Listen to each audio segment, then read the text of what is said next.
Hey, yo, what's good, what's good, what's good? Welcome to Reflections of a DJ, the R.O.A.D podcast presented by DJ City and Beat Source. We have invaded New York. We at the Sound Collective. I'm one of your hosts, DJ Crooked. We got Brooklyn's beloved DJ Goldfinger in the building. What up? Big shout to our boy Never Forever. Rest in peace, brother. Straight like that. We have a very, very special guest. He's got multiple platinum hits, Grammy nominated, one of the most talented producers and remixers and collaborators in hip hop and R&B. He's worked with LL Cool J, Busta Rhymes, Keith Sweat, SWV, Nas, Biggie. He was maybe one of the first hitmen from Puffy's All-Star Bad Boy production team. And I got a ton of questions, and we're very honored to have him. Rashad Ringo Smith, a.k.a. Tumbling Dice. Thank you for coming through. Thank you. Appreciate you coming through, Rashad. Thank you. Yeah. It's I got a lot of questions. Okay. And I'm ready. and I'm honored. Yes, sir. You have a lot of nicknames and monikers. Ringo, Rashad Smith. Ringo, where did Ringo come from? I'm wondering. Well, my father gave me that name. Yeah. It's an old Jamaican movie. It's a cult classic called Smile Orange. And the main character in the movie was named Ringo Smith. He was a wild mongoose, as they said in the movie. And so my dad just thought that was a funny name for me, so he gave me that. What's your background? West Indian, West Indian? Jamaican, yeah. So and Haitian too as well. Jamaican and Haitian. Yeah. So I know that's a good combo. wild combination. Yeah. Right? But yeah, I mean it is what it is. And but you feel that informs your sound, like your background.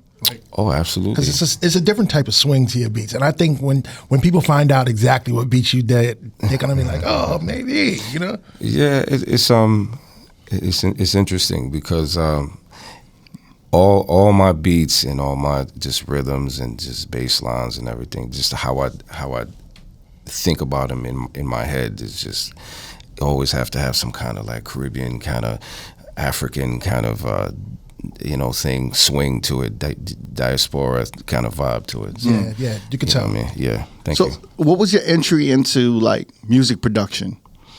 Oh man, because we get a lot of DJs, right? Sure. And then you're one of maybe the few producers that we have that didn't maybe have a background in DJing unless you did. Let me correct you. Yeah, okay. Here we go. So yes, my introduction to hip hop and wanting to be a composer or producer, on any level was learning how to just DJ. Just growing up in the hood, going to block parties as we all done in the past, right? What was that in Brooklyn? Yeah, Brooklyn, Queens. Okay. Just. Were you born and raised in New York? No, I was born in London, England. Really? Yes.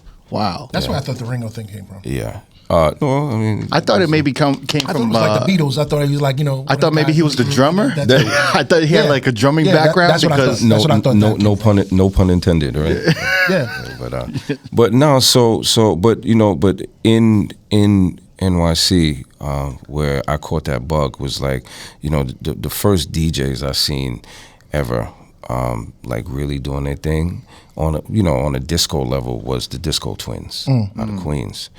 I was young and I was staying at a relative's house in Queens in Springfield, and they had like a DJ face off in Queens. What year was this? Man, this had to have been like 80. I want to say like 80.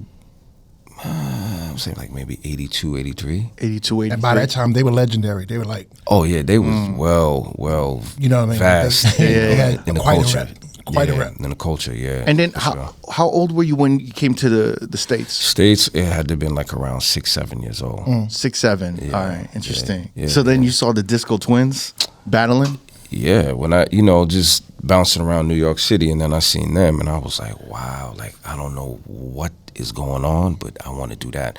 But you got to understand, too, it's like, any West Indian, any West Indian born person that you meet, they're going to always tell you that they've been around, whether if it's an uncle or cousin or somebody in the family, they've been around a system, a set, right, with the big cabinets with the speakers out. Yeah.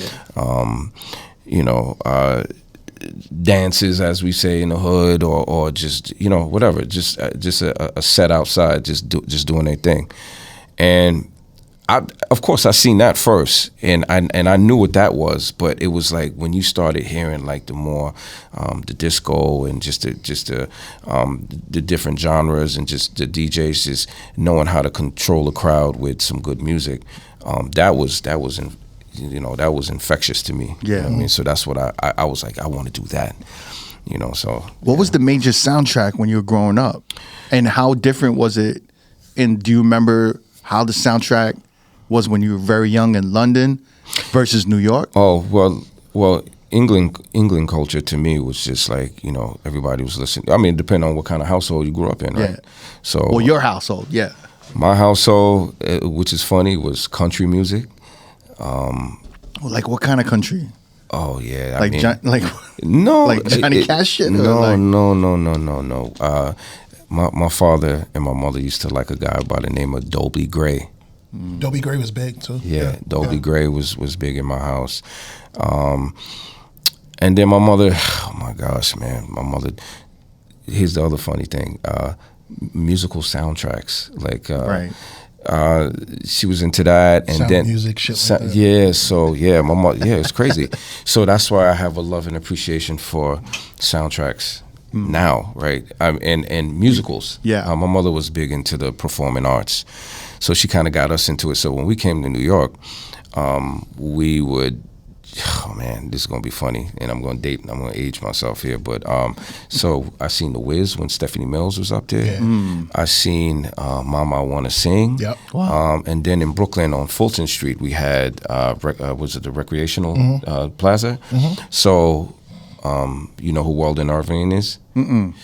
Walton Irving is a Award Tour sample. You know what I mean? Oh yeah. Yeah, great composer. Great composer, great jazz musician. Yes, from Virginia, and he actually taught me some chords and Really? things. Yeah, he was a music teacher after a while. Yeah, I think yes. taught him. Master Well. Shout out to Master Well. Yeah. Wait, Rest in where peace. did he teach you that? He used to come by the cribs because he was cool with my mom's. He's come to the record store a lot. Yes. Wow. And, So your mother was really a serious she was music lover, right? Yes, and she was a singer as well. Oh. there So you go. I had that around. Was she the Haitian or Jamaican side? That's on the Jamaican side. The Jamaican Yes. side. Yes. Interesting. So yeah, man, it's really cool, man, that they instilled that into me and my cousins and my siblings, and Yeah. we just had music around us, and it was really cool. Like, but I think more so than just having West Indian music and African music, I just thought that like even the other things that was really cool, like Art Tatum on jazz, and my gosh, like we had Coltrane records, Alice Coltrane. I used to be amazed by just like looking at her covers and all these kind of things. And they lived in man. the area too. A lot of those jazz guys. Oh, lived in the absolutely, area. especially in Queens Yeah, too. definitely. You know what I mean? Queens. What was the jazz more of your father's side, or was that still your mother? I think both. Both. I think they both had a love and appreciation for Yeah. jazz music, and man, one thing I did notice that, especially when we was moving into the '90s in hip hop, you notice that like the Q-Tips and the Jungle Brothers, or just like things just started shifting. So when it was,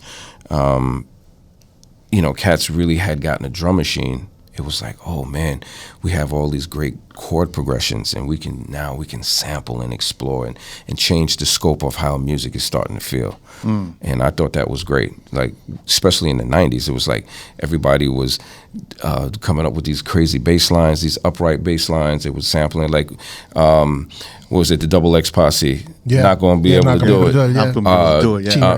T-Ray. T-Ray. Shout Well, out to T-Ray. everyone loved that the stand-up bass stand-up sound, bass. right? Yeah. So that's what I'm saying. So it's like, Ron Carter with Q-Tip, Right. and Tribe, right? The Choice Is Yours, Right. Black Sheep. Black Sheep. Right. You know what I mean? Those kind of bass lines. Jazz was just so prevalent in hip hop, And so, you know, like I said, having these records and me understanding and listening to these things was like a big part of my life as well.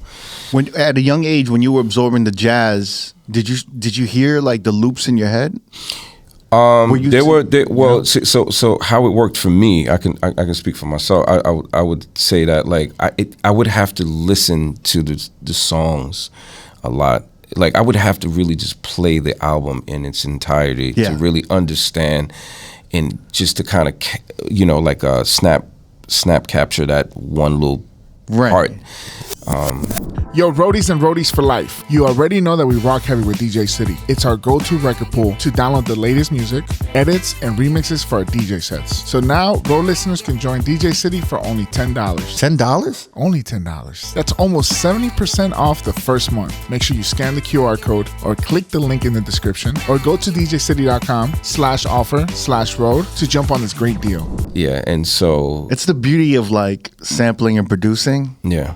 Like even when you just buy a ton of just random vinyl and albums, Absolutely. you listen to it and you study like literally every bar, and then you might just hear just one note or one section, and then you're like, wow, I can make a whole song from this half bar. Well, so moving forward, Yeah. that's the funny thing about helping my production out, because two of the biggest records I feel like were two of my favorite, and they became huge records. They were jazz samples, right? Right. And so, You want to mention one of them? okay, so yeah, if you want to jump into it, you want to jump right into it. Well, since you're speaking about two of your favorites, Well, I'm gonna skip one. okay, I'm gonna skip one, but we'll get back into the first one that did well. But then we'll talk about that. But, so one of them was Busta Rhymes. Woo-ha.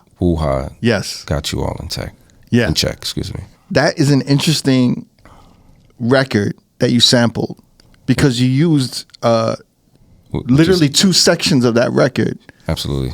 And I have a lot of questions. Okay, let's get into it. Because obviously you made the original of Woo-Ha with Busta. And I know there's a whole story of that. And then you made the remix with Oh Dirty Bastard. So yeah. So what we call the remix, The worldwide remix or something, right? Exactly. That's the original beat I made. That's what I thought.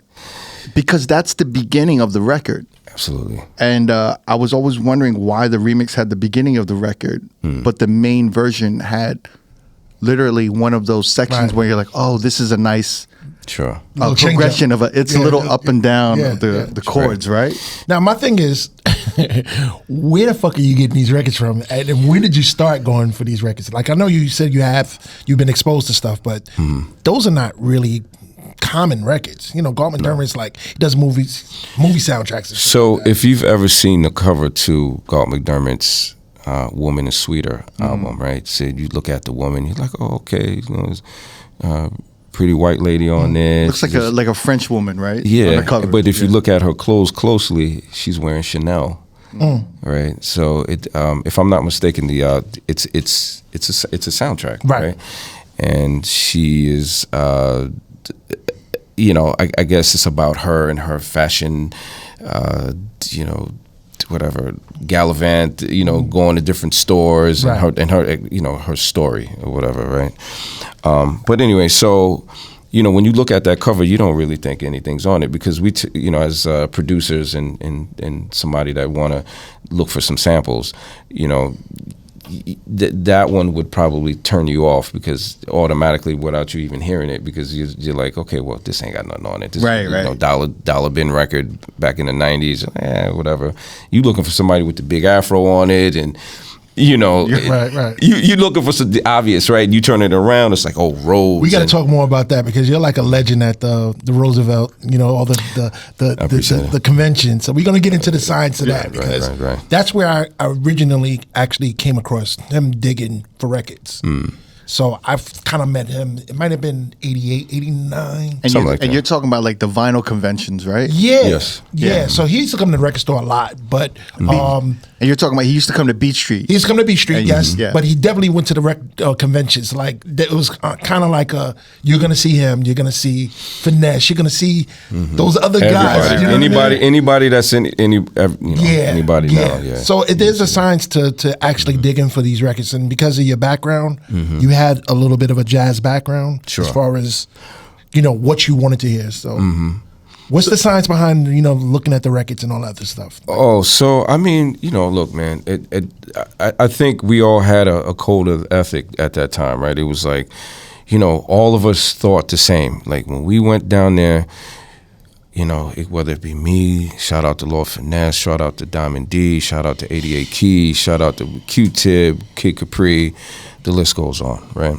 I'm sorry if I missed anybody. But we all had this sense of, okay, when we picking up these albums and we're digging through, we looking at the first things, we're looking at the cover. Does that compel us to want to even go any further, right? So we flip it around and we say, okay, cool.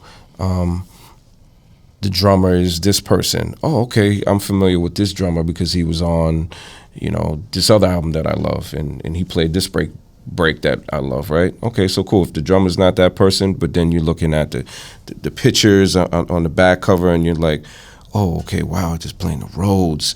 We were looking for Rhodes, bass, year. Another important thing, because everybody would watch this and kill me and say, yo, it's the label. It's like, okay, if it was on Prestige Records, if it was on Blue Note, right. It was, all the labels that we were already starting to catch stuff on anyway. That's what it was. It was like we just kept being drawn to that, and it was just like, okay, cool. 9 times out of 10, we didn't have at the convention. Some dealers would have a portable record player. Some people would bring theirs, but 9 out of 10, they wouldn't have anything. They would just be like, everybody's kind of congregating next to each other, and everybody's kind of looking at, let me see what this guy got, and then there's another copy over here. Yo, man, this got something ill on it. Word. Yo, all right, cool. I'm grab this copy. You guys were really like kind of just like watching each other like that, huh? Just like, yeah, it was it was a really exhausting. It seems like exhausting. I'm gonna be honest with you, yeah. Man. It was really like school, man. Like the Roosevelt. Honestly, man. I mean, whether if anything crazy in there happened and things that happened, I appreciate it all because it was an experience. It's like even when you telling this story to other people, they're like, man, I wish I was there. Even if they hear something bad, it's like, wow, this was an experience. So it was great, man. Did you guys ever have like try to like hide the records that you guys were copping? Yeah, it was a lot of that. It was a lot. It was a lot of more. It was even more than hiding. I mean, I could tell you stories. I there was people in there, man, going in there, running game on the dealers, man, like straight up, just like making a crate and crowded table, like the popular table. I'm not gonna say no names or nothing, man, but I'll just put it this way: guys were just going in there, making their crates, and just literally walking out with the whole crate after and walking right out. And a couple of cats got caught, and y'all know who y'all are. Really? I ain't gonna say that. It's funny. There's some funny stories, funny stories behind it. But so at this convention, is that where you found the Space record? No, the Space record came from a record store out of New Jersey called Princeton Record Exchange, and it was a $2 record. What made you buy that record? Because you were explaining the cover earlier. I'm gonna be honest with you. That record came from my man Prestige. Davin Prestige Vanderpool is the one that gave me that record. So why did he give you that record? He didn't. So it's like this. So we were like the three amigos in digging. It was me and my cousin. It was my cousin Latif King, Prestige, and myself. We were like New York's. We was early in the game, and we was catching. Yo, I used to see records, right? They will be at it will be like a record store under the train, and I just go there and I see him and Latif digging, and then it's like. The crazy shit was, I don't know if they were stacking records or whatever they was doing, but it would be covers, and you would be like, I got it. You open the jacket, and the record wouldn't be in there. So I was like, oh, these motherfuckers got me. Yo, so we was You guys was swiping records? we was doing a little bit. Yeah, we was doing a lot. We was just doing too much. I thought that only happened in Juice, man. I was like, there's no way motherfuckers steal records. No. I think to tell you that's the truth. I think the cover would still be there. Yeah. So it's almost like they letting you know that there was some shit here, but it ain't here anymore. It ain't here no more. Right. Yeah. I'll be honest with you, man. We was doing a lot of wild shit. I mean, y'all motherfuckers were pretty foul to each other, huh? Look, you talking about we 17, 18, 19. That's true. You know, we no money. We in the projects. But we just got a love to make beats, and we want to sample. So, I mean, even at that time, we didn't even have we didn't have no equipment. You know what we had? We had the stackable record player that we bought from Crazy 80s from downtown Brooklyn. Or doing pause tapes or some shit like that. Doing pause tapes. So I would literally arrange whole beats making pause tapes and pass it to anybody. It was like, look, man, I haven't been in the studio. I don't have no equipment.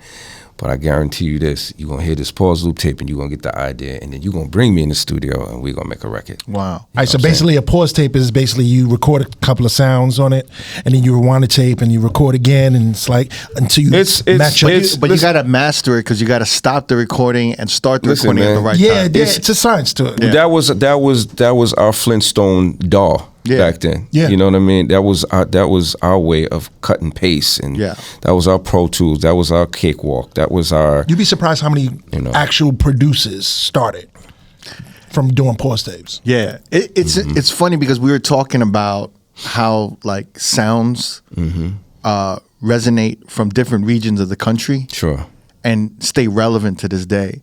So like when you think of like NOLA, when you think of like New Orleans. New Orleans bounce, it still sounds good now. It still sounds relevant. Absolutely. Even Miami bass still sounds relevant. MC Rashad. Yeah, and then it's like, and we were talking about like California and like the Bay Area, those like the hi-fi drums. They sound more relevant now than ever for some reason. It's so crazy because even back then in the 80s, like when Miami was, had the Shadis and had all these other, these artists that was, popping down there. I was loving that, and people was looking at me like I was nuts. Like, you like that shit? I'm like, yeah, I love it. Because sonically, it was a little bit. It was like, having a fresh ear to something else, just to kind of, just do a little reset. It's like you smelling cologne all day, and then you got to hit that coffee just to kind of reset. And that's what that was. There is also a kind of like high energy soca energy to Miami bass a little bit. Absolutely. I mean, I said that because that's the windows of the world down there in Miami. It's like, Haitian, Jamaican, Cuban, you got all these different just great cultures down there. So we were like talking about the relevant sounds in different regions that sound relevant now, and we're like, well, what's the sound of New York? And we were trying to, is it the drums, is it this or that? And we were like, oh, it's actually just the simple loop. Yes. Yeah. And it's still relevant now. It's like you don't need the drums or anything. It's just the loop itself. It's the stripped down sample of anything. As soon as you hear a loop of jazz or anything, you're like, that's New York. That's the New York sound, right? And that's what it was based on really early, the minimalism of it. You know what I mean? Like really just the bare bones. Most of the real successful records that came out of New York has that type of element to it. Because when you hear a loop, you don't resonate it to anywhere in the country.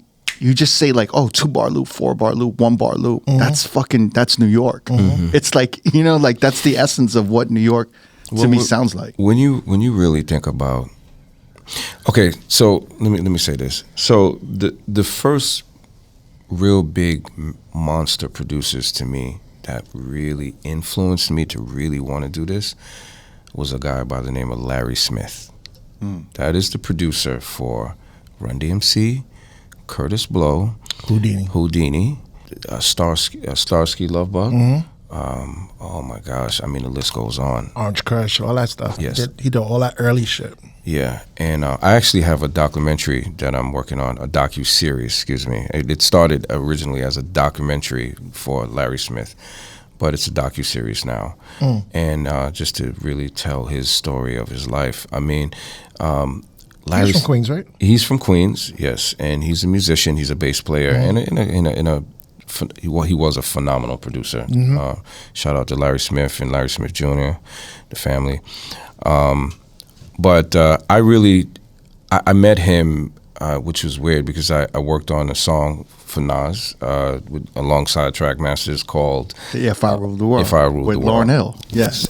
Hey, yo, what's good? This is the R.O.A.D podcast, Reflections of a DJ. We're here in New York City, and we have invaded the Sound Collective. Now, I want to explain what the Sound Collective is. I got my man Lefty from the Sound Collective here. Lefty, thank you for having us and hosting this beautiful studio for us. Exactly what is the Sound Collective here in New York? Modern, state-of-the-art facility with tons of production gear. And one side of it is you can be a member and you can come here and pay monthly to use the rooms and the gear and sign out time and our space. We have a state-of-the-art studio. We have all these production stations, DJ stations, instrument practicing rooms and such like that. And you also teach. You have classes and sessions, right? We have intensive programs, short-term programs that people can come and take Saturday classes on DJing, production. There's kind of a community building within where there's DJs, producers, musicians. Up and coming producers, people honing their craft and learning, and DJs and all these things. And they come here and practice, and we have all the new gear, so they come and check that out and get familiar. And a lot of DJs will come in from out of town, be like, let me get a day pass so I can just get a refresh on the 3000s and the V10. And what's great is that a lot of our guests, everyone from Clark Kent to the technician to Camilo, they come in here and they're just holy shit. You want to play with all the gear, man? Yeah. I didn't even realize this, but you guys have studio spaces where people can do live streams and they can do their Twitch streams. Yep. We got a whole green screen set up already, multicam, full on switcher. We also do a lot of events here. We're bringing a lot of outside talent, organizations. We got a big event coming up with DJ City, Beat Source, and Serato. That's part of our family. Yeah. We did a big one last year with them. We got another one coming up. For our listeners, is there any way we could hook them up with a deal, or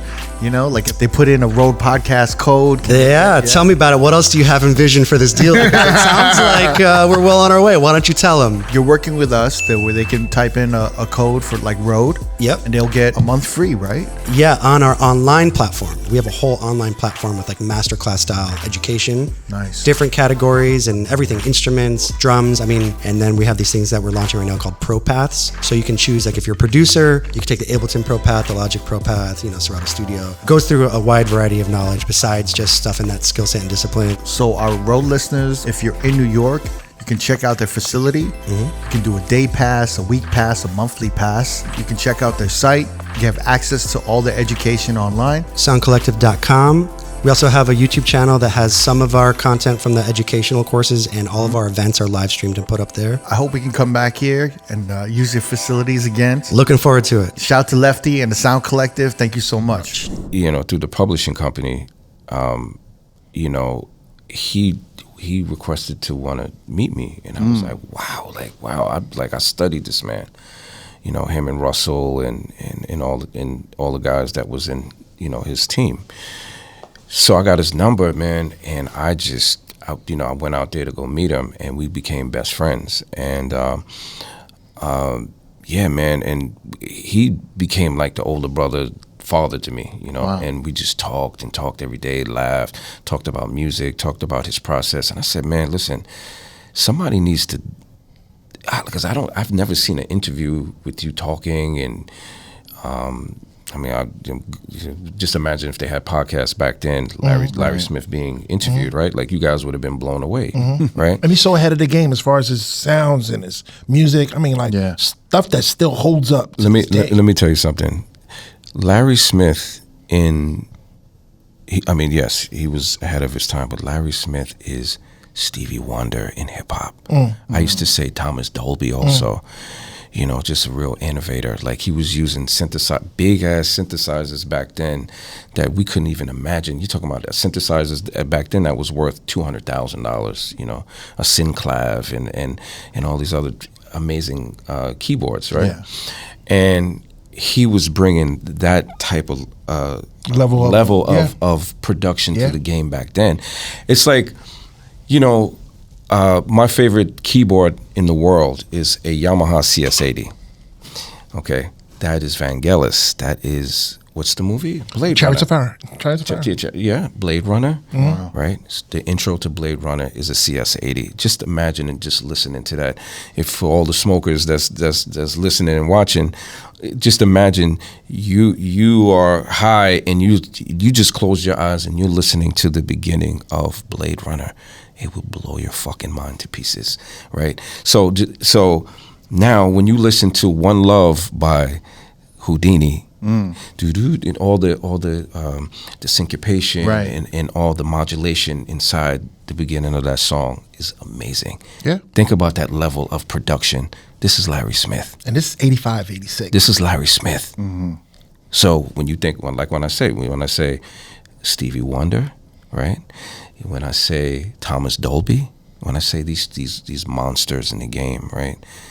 Bro, this is a next level of production. So anyway, so moving forward, I started going to his house, and I've taken film courses in school, but and learning how to do photography and doing all these things. But I nowhere was I trying to wear that hat. But I said, listen, man, somebody needs to tell your story. He said, well, man, yeah, if yeah, sure, I'll be into it, I said, what? I said, yeah, man, let's do it. So I went and got some NYU students. I got some cameras from B&H, assembled the whole thing. I did a 2-day shoot with this man. Wow. And I got him telling his whole story. And so What year is this? What year is Uh, they documented this? So I want to say this is 90. No, I'm sorry, not 90. This is, I had to say 2000, 2003. 2003. Yeah, and then shortly, a couple of years right after he passed away. Right. But Wow. But yeah, man, I was. It saddens me a little bit, man. But yeah, this man really told his story in such a unique way that I can't wait for the world to hear it, because he actually told you, excuse me, everything that was happening behind the scenes with him. And So you've been holding on to this footage for I mean, I've had some over 20 years, right? Oh yeah. I've had some challenges here and there with trying to get it off the ground. I mean, I've met with so many people to try. Really? Oh yeah. It was, and a lot of people are not really familiar with him, even though his contribution is so large. Really? He was one of the people that really didn't tell his story as much, or wasn't promoted as such. It's ironic because you're kind of elusive yourself, and I'm glad you're here to be able to. I appreciate that. To start to tell your story, because Yeah. So you bringing up Larry Smith. Yeah. So when us talking about the sound of New York. Sure. I got one way to sum that up. Yeah. Video music box. Well, shout out to Ralph McDaniels. Shout out to Ralph McDaniels. Yeah. The intro. Boo, This- doo-doo-doo-doo-doo. Larry Smith. Right? Yeah. So this is how I view it. The heartbeat, the pioneers of the heartbeat of New York. One of them is Larry Smith. If you ask me, he's like the top of the Mount Rushmore. Really? I think Suck MCs. Come on, it's like a lot of Think about it. very, very I'ma get- cornerstone type of records that he made, but Yeah. Everybody listen to Daryl and Joe by Run DMC. Listen to that modulation coming from Larry Smith. That's the sound of New York. That if you ask people too, some people might tell you that are really hip hop historians. They'll say Daryl and Joe is the best. it's Run one DMC. of the best Run Run DMC DMC records songs, yeah, ever. ever. Some people are arguing me down and say, my Peter Piper. Piper. Yeah. Of course, those are phenomenal records. But when you're talking about a song that really hits you to the heart, Yeah. and really means something to you, and to your Daryl soul, and and to your chakras, Yeah. you say Daryl and Joe. It's so funny, like speaking to you, and when you talk about Larry Smith, Sure. you're like so passionate about it. Oh, absolutely. I can't wait to bring to the world Larry Smith's story. It's so funny that you bring up Video Music Box, because I would have thought if anyone could have helped you with this, it would have been Ralph McDaniels, right? Well, Ralph McDaniels is definitely a contributor to this film. Okay. For sure. I have Bill Adler, one of the greatest hip hop writers. Right. He used to be at Def Jam as well. Yeah. So he's a part of this as well. It's so crazy. Yeah. Like, so going back to Wuha, I love this. People hate this about this podcast, that we'll go on these tangents. We'll like No, that's fine. no. Well, we're talking about Wuha, and then we went from like record conventions to Larry Smith. But guess to all what? the But stuff, you know? It's all relative, though. It's all relative, and Yeah. the culture is so rich, man. That Yeah. it's like hip hop in this culture is a restaurant. Yeah. Right. The big ass tasty plate, as big as this table right now that we at. Yeah. There's so much food that you can pick from, so much food for thought, and just in things that we can talk about. Yeah, because it's not. We trying to get it all. Right. You know what I mean? So this is how it works. It's yeah, because it's like, we're talking about Wuha, and it's like already 20 minutes, and we haven't even gotten to like. Oh no, we're gonna. Yeah. we're just on the record cover. It's a lot of stories, brother. It's a We're lot just of on the stories. record cover. Sure. I love it. So wait, so you got the record, the space record from Prestige. Yeah. So anyway, going back to that. So Prestige just came back from there. He was in Princeton, right? But I was going out to Princeton. Me and him, we used to always, him, and Latif would go out to Princeton anyway. But What do you had mean Princeton? Princeton Record Exchange. Oh, okay. I'm sorry. I didn't know that. Yeah. So Princeton Record Exchange. That was a convention, or what was that? No, that's a record store. Oh, it's a record store? Out Where in was that? Princeton, New Jersey. Oh, really? Yes. I never heard of that. Yeah. But they're still around. They're still around. Is it like a? Shout out to them. Yeah, as Is well. that like a legendary record store that everyone would Yeah, go to? well, I mean, if you had a car and or you didn't mind jumping on a New Jersey transit to get out there, yeah, I mean, it's definitely it's a cool town, very nice. I mean, if you're college going all town. the way to Jersey, they gotta have. Yes, back in the days. So New York had our spots. We had loads of spots back then. Yeah. To find records. But New Jersey had, especially when it just got a little oversaturated with everybody trying to find something, we would go out to Jersey. And, there was always a lot of dead stock of stuff. You got to remember, a lot of the jazz labels was out there too. Prestige Records was out there, Blue Note. A lot of musicians, the Funkadelic and all that stuff. Yeah, so you would find more dead stock stuff out there back then in the 90s and 80s and 90s and early 2000s. It started. A lot of pressing plants out there as well. Yeah, so you're going to find a lot of stuff. So dead there's stock. like right. Yeah. There's a large, like almost overstock of all these amazing jazz you records. just had more. You had more options, and it's still open to this day. It's still open up to this day. Yeah. So you troop out there once in a while still, or no? Absolutely. Wow. Yeah, absolutely. I love it. I love it. Trust me, man. Listen, the digging don't stop for me. Even at my age now, it's like it doesn't stop. But I appreciate the music a little bit more. Not to say that I didn't back then. Back then, it was a little bit more specific, right? I was a little bit more detailed about what I wanted from these records, but I knew that they held some kind of something to my heart, dear to my heart, right? And I would just hold on to them, and I still have these records from back then. Interesting. You know what I mean? But I just think that now going back to these same albums, I would listen to the whole album and like, wow, this hits me a little different. You know what I mean? Yeah, so yeah. So Prestige initially picked that record. He picked the record. He had a whole bunch of records. Yeah. So I looked in his bag, and he was coming to my house anyway. I think he was dropping something off or whatever. I don't remember the situation, but I do remember he had a bag, and he just came from there. And I took a couple of records out the bag, and I was like, yo, let me hold this. Let me just flip it. He's like, go ahead. But that record was in there, and I heard this one. I was like, oh, this is crazy. Because back then, I was big on the things I was sampling was what I called elevator music back then. So I would go to Dollar Bins and find Peter Nero. I would find,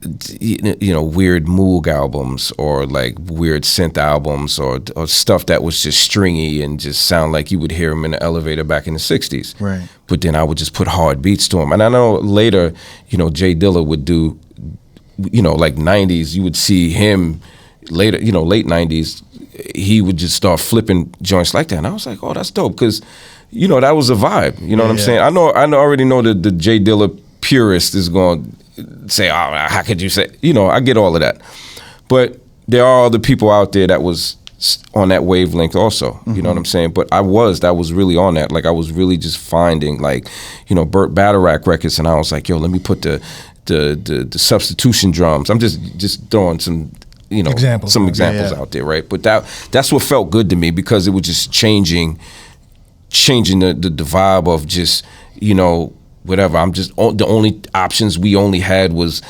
Ultimate Breaks and Beats, which is great, but I just wanted a little bit more flavor on top of the drums, the hard drums, So that's all. But anyway, but with the when I heard The Woman is Sweeter, the Galt McDermott, I heard that one part, and this goes back to when we was talking about me listening to jazz records as a kid, and just listening to a whole record and just kind of training my mind on chord progression.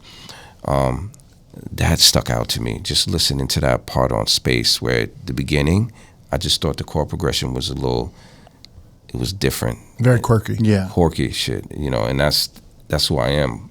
I'm a weirdo with music, but but in a good way, you know what I'm saying? I just like to find things that just rewire my mind a bit differently, you know what I mean? Like, I don't like to be anything conventional. Yeah. Like, I'm really unorthodox in that sense. Yeah, so It's funny because that record starts off very kind of calm. Sure. And then it gets a little chaotic.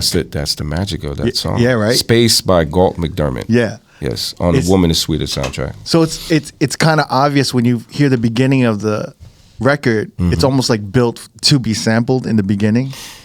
It's so wild you say that, because it's a lot of records are like that. Yeah. Especially when you listen to a genre like prog rock. Prog rock is jazz, rock and roll, funk, and just this really like a fusion almost. Yeah, fusion kind of soul, like Chick Corea.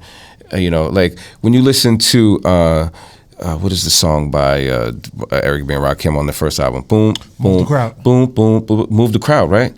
That's Chick Corea and Forever, right? So when you listen to that part off of the original, you're like, wow, like that's just really different, man. Really different. So the original Woo-Wah was the beginning sample. The beginning of that was, so when I got that record, Yeah. I immediately sampled that beginning part because it just felt cool, and then I chopped the drums out of the middle section.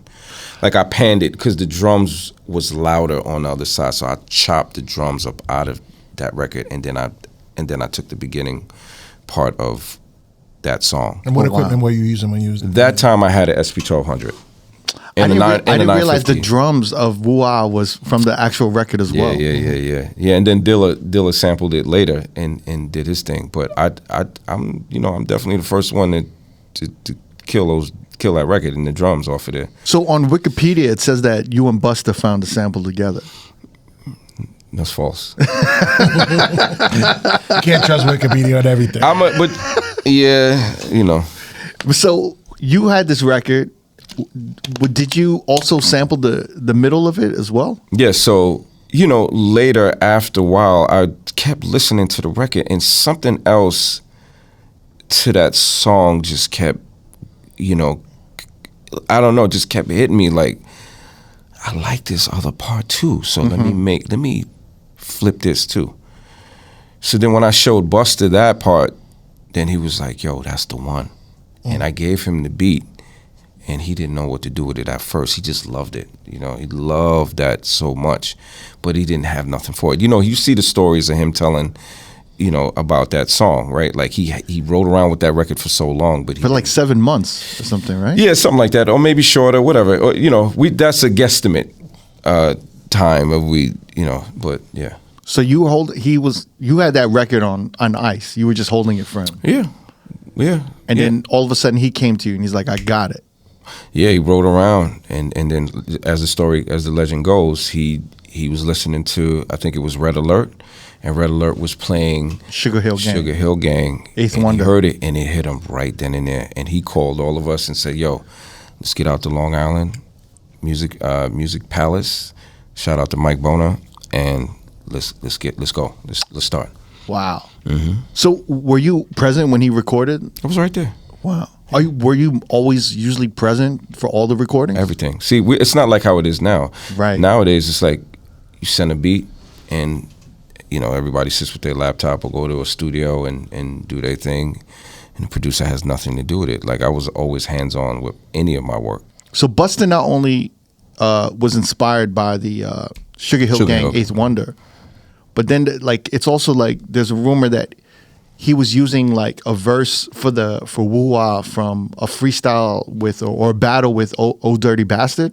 That I do not. I don't know about that. Yeah, so that I don't know. I mean, that in terms of that process, I don't know in terms of how he was thinking in terms of lyric wise and what he was going to do, or if he recycled anything that I'm not sure. So I don't want to speak on that. Who introduced? Because I think the rumor is that he used a freestyle from a battle with Old Dirty Bastard.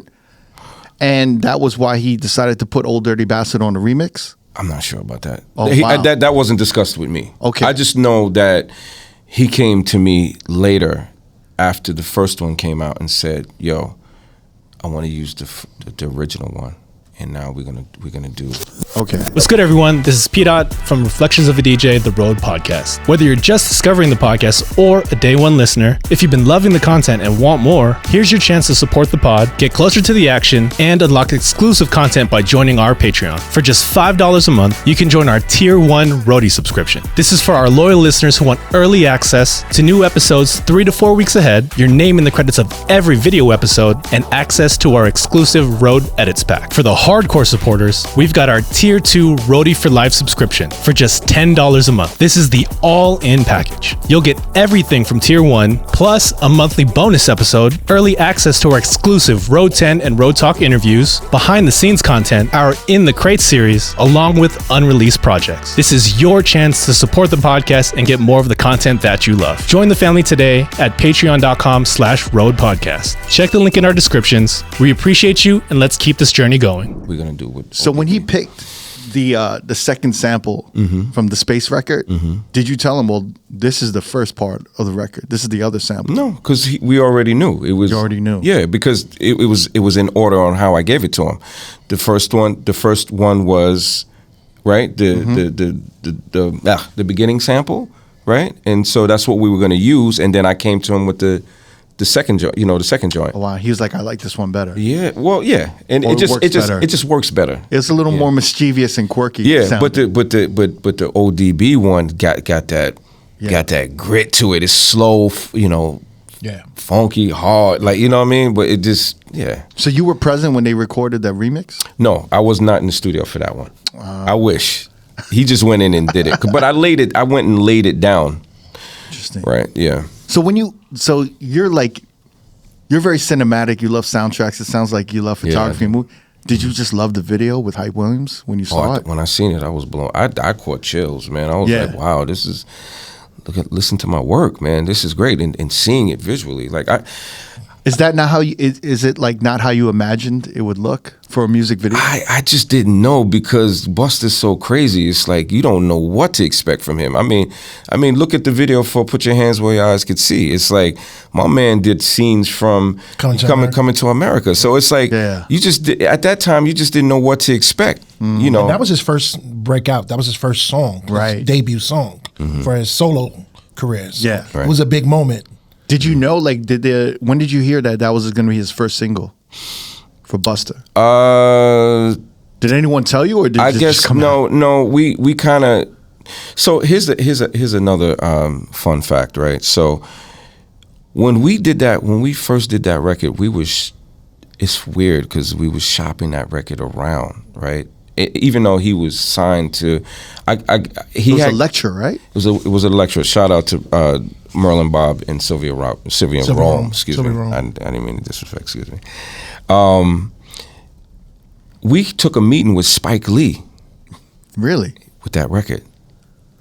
This is when Spike Lee's office was still on DeKalb Avenue, right across the street from 40 Acres was. Well, I mean, he had many offices, but that his main office where he would be at every day was right across the street from Brooklyn Hospital. He wanted to sign Busta, Spike? No, he was doing Clockers. He just finished Clockers. He wanted it on the soundtrack. He wanted that to be the first single. Interesting.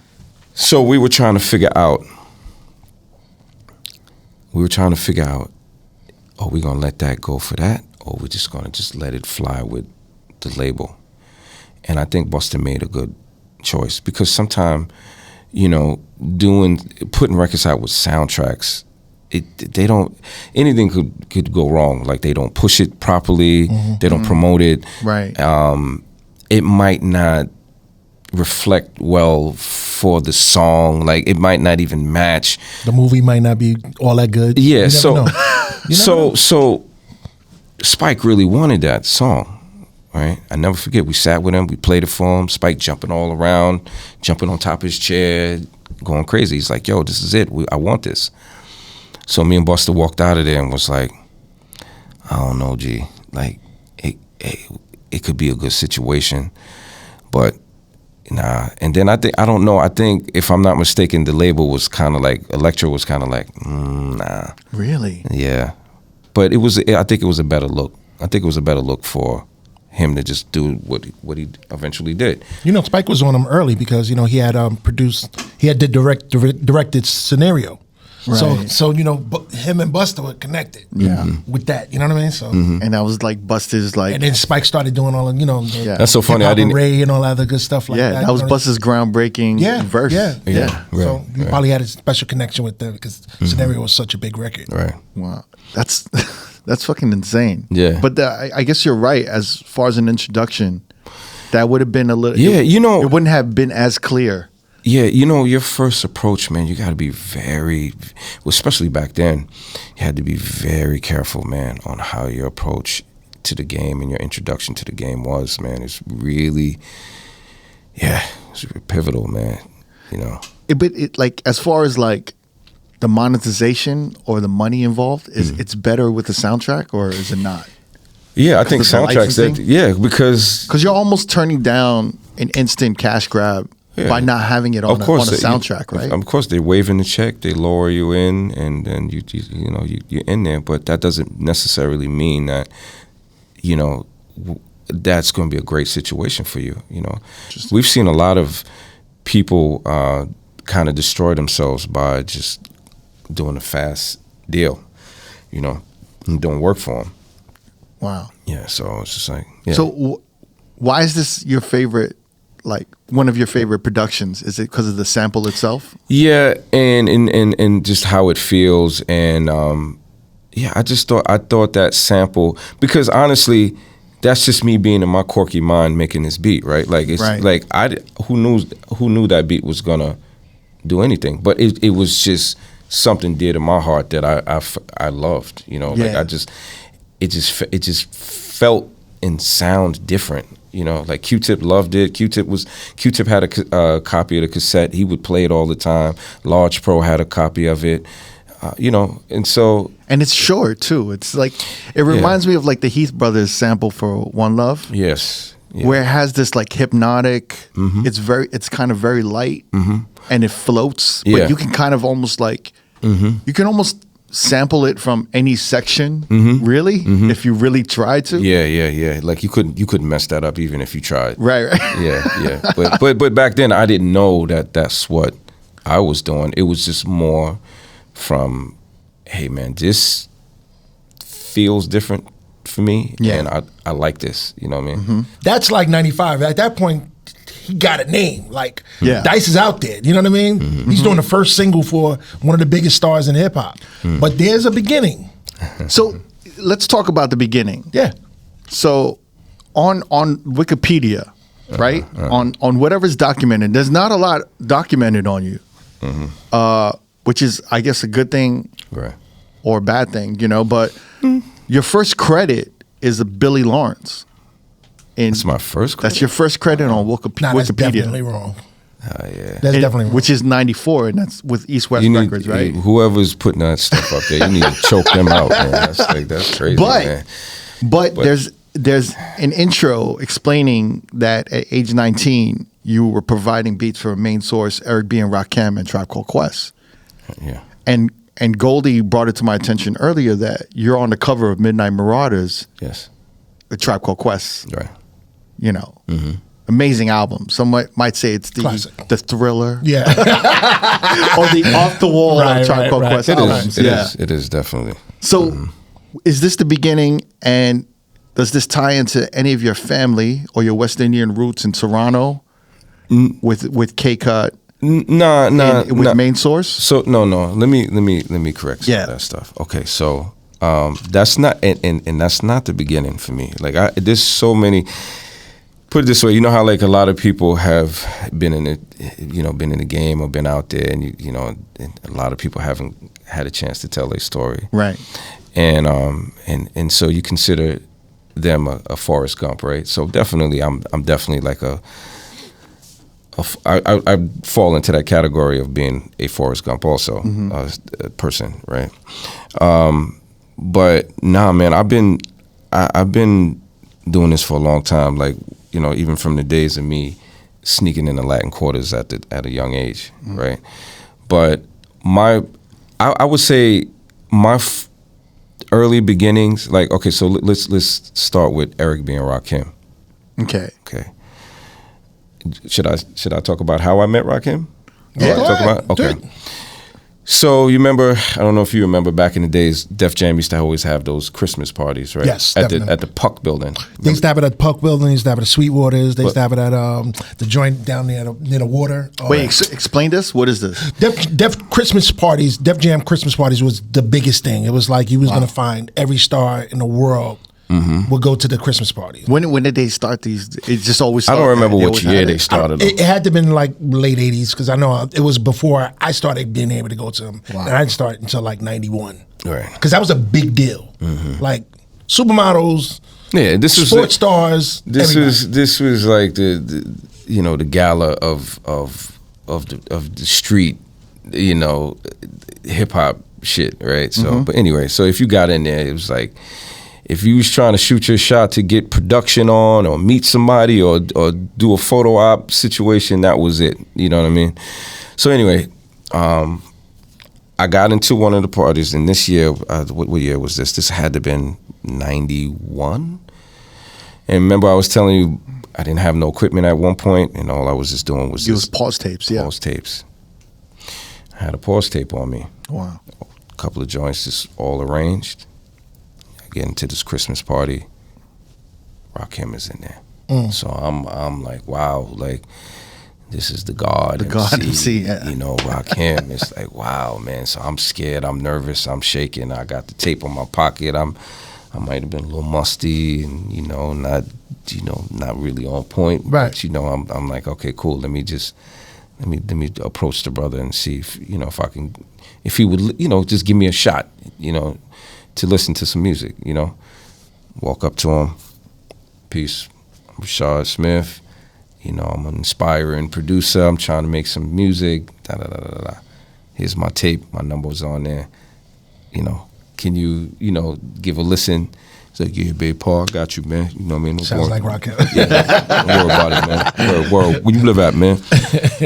Yeah, I'm in Fort Greene, man. Yo, all right, baby boy. Oh, you know Killer Ben, man? All right, yeah, my man's out there, man. You know what I mean? Word. All right, man. All right, no problem, man. All right, cool. So cool. I thought this guy was going to toss that shit. I ain't think nothing of it, man. I guess he listened to it. He called, like, maybe a few days later. Wow. And my mom's was like, somebody named Rakim or she said the name wrong. Yeah. And I said, Rakim? Yeah, okay. But I wasn't home. Back then, whatever.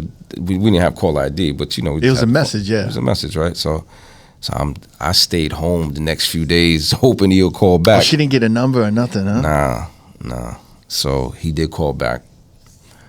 He's like, yo, big Paul, yeah, man, I like them beats, man. You know what I mean? Yeah, come through, man. I'm gonna be over in there. ran up there to the. How old are you? Like 18, 19? I mean, like 19. I don't even think I was 20 yet. Wow. I don't even think I was 20 years old yet. So he told you to meet him at the studio? Yeah, it was at the Hit Factory. Now, Hit Factory has so Wow. many locations. Now, this one, they shut this one down a long time ago because they was renting out of a building that was actually on 42nd Street.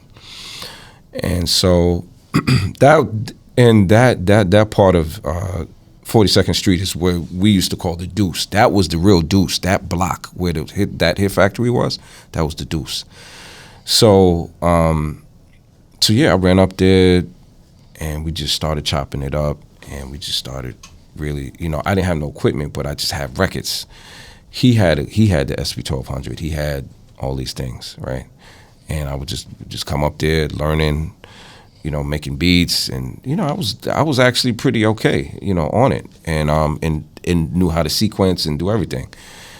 So time was going by, and we just started making so many just beats, and I ended up doing the Don't Sweat the Technique album. I did damn near half of that album. Like Really? 70% of that album.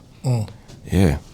And this is like you like being in the studio for the first time, like using this equipment. No. I mean, I've been in studios before. Oh, you in the just past. didn't own anything. No, I didn't. I couldn't afford it. You know what I'm saying? Wow. I'm a kid, so I don't have money. We don't have money, so I'm just trying to figure it out. You know what I mean? But yeah, I mean, yeah, we, Don't Sweat the Technique song that I produced was the last song on the album that was done. So you produced Don't Sweat the Technique. Correct. That's insane. Yeah, and I did a couple other songs on that album as well. Oh shit. Yeah. That was one of your first beats? That wasn't my first beat, but I mean that was my first beat that actually commercially came out. Right. You know what I'm saying? But it's so layered. There's like so many. Yeah, That was the style at the time, to tell you the truth. Like, No, Yeah. of course, yeah. Yeah, so going back to what we were talking about with jazz samples, it was like, that was a jazz record I had in my collection, Young, Holton, Unlimited, and that part, the doom doom doom doom doom doom doom, and all the other parts, I was already pause looping that. I already kind of arranged that. You know what I'm saying? But when we got to the studio, I had that record on me, and I was like, yo, you know what? Let me put this one back together. Now that I'm on an SP1200, not pause loop tape, let me put that together. I threw the Kool in the Gang drums up under there. Now with the pause loop, I didn't have that because you couldn't layer. Right. But I always thought that those drums would go good, so I put that drum to it, and then the Kool in the Gang horns. You know what I mean? And what's so funny is that I told Pete Rock this too. Pete Rock had a couple of his beat tapes floating around, and he gave a tape to Large, and I remember that horn arrangement. But it didn't. It was slightly different, but I kind of chopped it up the same way. Yeah. And I threw it in that beat. You know what I'm saying? And that I always remember that part. You know what I'm saying? And it just worked so perfectly. But yeah, that's me, man. I did that beat, man. That's so crazy. Rakim mixed it. You know what I'm saying? He did, I get whatever the mutes was with the engineer, and he did all of that. But I know I was tired that night we was working on that, and I laid the beat down. I remember I structured the whole beat, and I went home, and then he did his lyrics. I wasn't there for the lyrics, for him actually spitting on them, on the mic. Really? Doing that. No, I wasn't there. But I know he did his vocals. I know he mixed it with the engineer, and that was that. But in terms of me producing that beat, that was me. It was all me. Wow. Yeah. How many days did you spend working on the album? Oh man, that was a lengthy time. You talking about like a year? Really? Yeah, but that was just in and out. But I got a chance to really hang out with Rakim and know the brother. You know what I'm saying? Because I'm a kid, so I'm around him, and I was just trying to be out the projects. I would even skip high school because I was going to school in Queens, Hillcrest High School, and I was going up there, and I was like, yo man, I'm going to Rakim's spot. You know what I'm saying? Because this was more recreational for me. This was me being around a legend and me trying to, Yeah, and I'm just learning. You know what I'm saying? So it doesn't even sound like reality. It sounds like a fantasy. It sounds like something like someone would write in a movie where it's like, I'm in high school and I made a beat tape from a pause tape, and then I gave it to Rakim, and then Rakim invited. It sounds like it could have been a fucking movie. It doesn't sound real. I'll be honest with you, man. Even up to this day, man, it's still unreal that I worked with this cat, man. It's still unreal to me, man, because I got so much respect for him. You know what I mean? I didn't get credited for the album. I was gonna ask. No, I didn't get credited for it. I'll be honest with you, man. I'll put it this way, you know, and I'm pretty sure you guys hear and see stories about producers not being credited, like the Teddy Rileys of the world, the Pharrells, and the list can go on, right? There's always that, oh wow, I didn't know you had anything to do with that record, right? Moments, right? But I never forget, after the record came out and it went to radio, and I guess it hit the streets, I never forget I was on Myrtle Avenue, right by the projects, by Fort Greene. And this dude, big Benz drug dealer dude, had the windows down. I'm like, yo, wow, that's my beat. But I ain't get no credit. I was like, that hurt me, man. That really kind of, I felt blessed, but I was hurt at the same time, because I felt like, man, I know what I did. Right. You know what I mean? But it's the trade-off. You kind of got a measurable amount of knowledge and ability as a trade-off to a certain degree. And I'm going to be honest with you, it still hurt me up to this day. But, you know. It's all education, right? Yeah. It's like, you know. It's kind of like you're learning, you're in a studio with Rakim, you're making history, but then it's also like, there's another part of the education where it's like, this is what happens as well. Yeah, you know, but again, I'm still always appreciative to him that he gave me the opportunity to be around him and learn, whether if it was bad or good. It's like I never downplay the situation, because I didn't have to be in that situation. He could have been like, no, I'm going to get this guy to go and do it, right? But I always say to myself, one day I hope to possibly resolve that situation.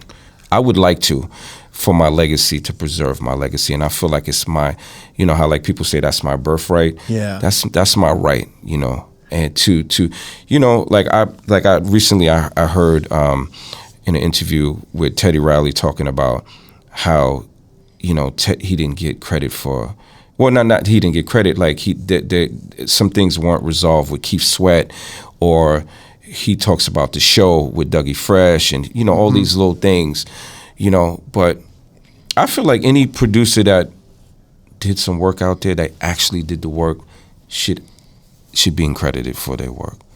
You know what I mean? Yeah. That's their legacy, man. That was just your naivete, the fact that you didn't know that it was another step that you had to do as far as with taking, you know, care of the business side. When you, as they say, when they use the term green, I'm green. You couldn't be any greener. I mean, then you talk about pastures at this point. But this is the first moment, though, you working professionally with somebody of that caliber. Okay, gotcha. Right? Gotcha. And that song doesn't sound like someone's, you know, like that doesn't, it sounds so seasoned. That song. Yeah, it sounds like somebody, you know, like I would think like Hank Shockley or Larry Smith or somebody, you know, like who I talk about, like the people that I idolized. Because back like then, Marley Marl or something, right? As a consumer, it's like hearing Don't Sweat the Technique and then The Juice, it's almost like a sound was created. Sure. Like a new modern sound for Rakim was created. And that was the last album of Eric B. and Rakim. Yeah. That was it, right, for them. As far as I understood back then. Rakim albums. Were you compensated at all? No. Because it's a year. No. But shout out to Rakim, you know what I mean? Thank you, God, for giving me that opportunity. You know what I'm saying? But I definitely would like to approach that conversation behind the scenes without making it, you know. Yeah. You know, I mean, I'm not into that. You're being incredibly respectful. Always, you have to, And you're, because, like I said, and you're cherishing that opportunity. Yeah. But the other perspective is that, you know, a seasoned veteran took advantage of a young aspiring. I don't. You know, talent, I would right? again. I don't want to. You don't want to see it that way. I don't. You don't see it that way. I don't. I just think that. Listen, man. I'm in my 50s. I'm in my early 50s, right? And you know, when you're young, your mind is completely different. You know, getting older and maturity, it's like, you know, back then, the Rashad back in the 90s had a different thought process about how I view being handled and treated, right? Now it's like you have to have some forgiveness and grace for people, you know, no matter what happens to you, whether if you've been robbed, beat up, molested, whatever the case may be, you have to learn how to have grace for people and understand that some people in their mind are not, they're not in their right mind, or they're not thinking rational, you know what I mean? So I learned with a lot of therapy and a lot of praying to be rational towards people and just have some compassion and have empathy without, you know, because things could get worked out, you know what I'm saying? That's what I believe. Yeah. You know what I'm saying? I'm not trying to be, I'm not trying to even be spiritual or religious. It's just learning how to think first before you react. Right. You know? I knew what I just said kind of threw you off a bit. No. I agree with you 100%. I think it's a requirement in order to move through your life with peace, right? Because otherwise, it could take like It can fester. the anger or the rage or the you know, whatever emotion it creates. It could kind of almost take over your entire existence. You right? know, my mother used to tell me, never short fuse in that 1 second. That 1 second that you short fuse, Change your whole life. change your whole life. Right. So why do it? Just really think about it. That's why. Go ahead. I'm sorry. You know what's crazy is like you do this beat, you're hearing it, but you kind of claim the credit for it? You can, because it's your beat. Well, how does this work in your elevation to your next project? It only gave me inspiration. It only inspired me and gave me inspiration. excuse me, to keep going, because I felt like even though I didn't get credit for it, but it just only proved to me that you can do this. There's more. There's more where that come from, and I'm about to go even more crazy. And so after that, it just went up. Even though my launching pad, that was supposed to be my launching pad, right? I should have been considered a young prodigy at that point, at that age, making that beat, you know, but I didn't get it. You know, I can shout. So I got a thing about that too. You know, I thought about it years ago, and I said, I used to make a lot of records for people, and you guys will bug out off a lot of records that I worked on that I didn't get credited for. So then I said, you know what? I call myself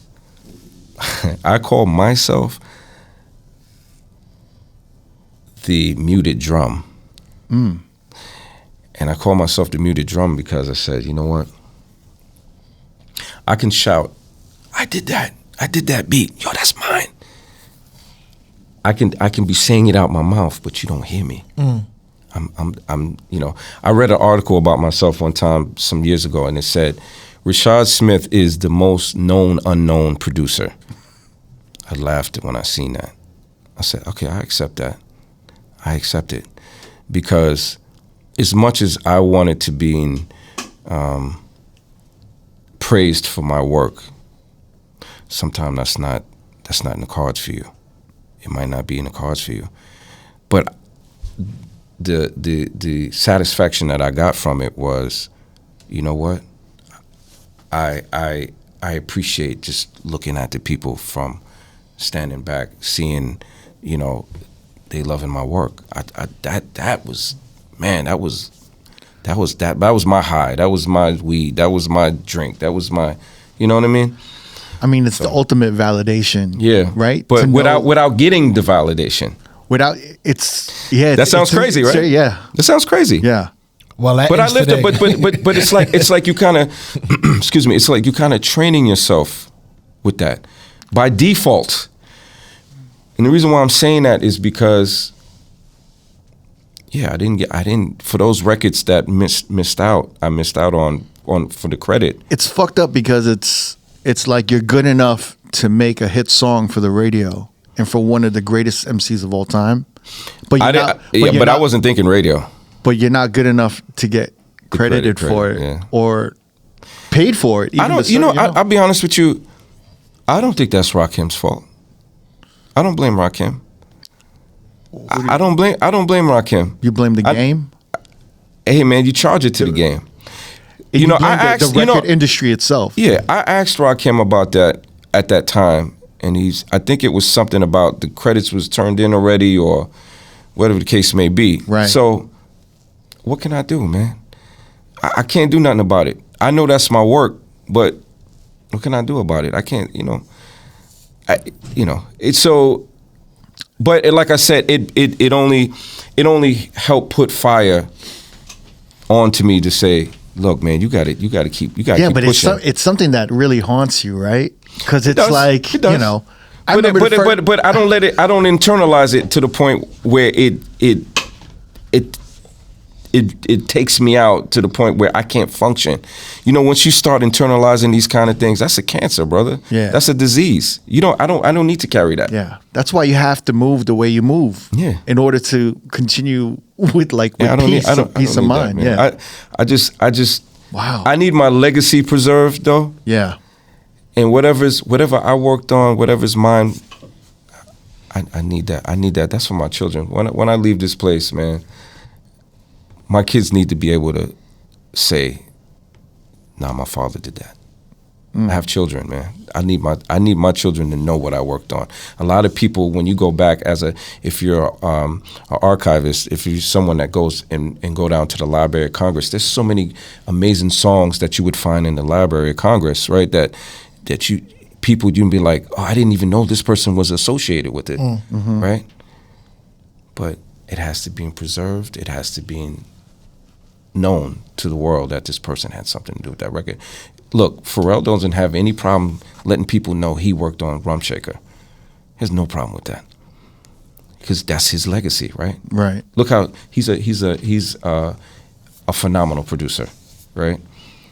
Teddy Riley's a phenomenal producer, but anything that these guys worked on, you can tell when you look at interviews with Teddy Riley and he talks and he speaks so candidly about, I worked on that record. I worked on this. You can just hear it. But you could see it on his face. Yeah, you can too. see it. Yeah, his body language, his disposition about it. It's like there's a genuineness that go along with that. Yeah. All right. So after you did this Rakim joint, what's the next step? What's the now you're on fire because you know what time it is. So what's the next? So I'm running the streets of New York City, as we all did. I'm all in the hip hop circuit and network and. I'm hanging out with Lodge. That's my brother. That's my real brother. How did you link up with Lodge Professor? Lodge, woo, man. I met Lodge early days. I think, matter of fact, I met Lodge at that same party that night. That's crazy, Serendipity. That's crazy. Yeah, I met Lodge the same, and I came up to him with the, man, you know the what's the name drums on a.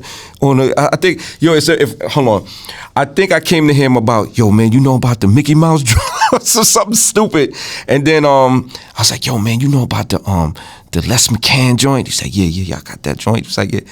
So then we just bonded after that, man. We became best friends, man. We still best friends up to this day, man. That's dope. You were very fearless at a young age. Yeah. Did you snuck into that party? To the Def Jam? Yeah, because I didn't who I- the hell knows me to try to.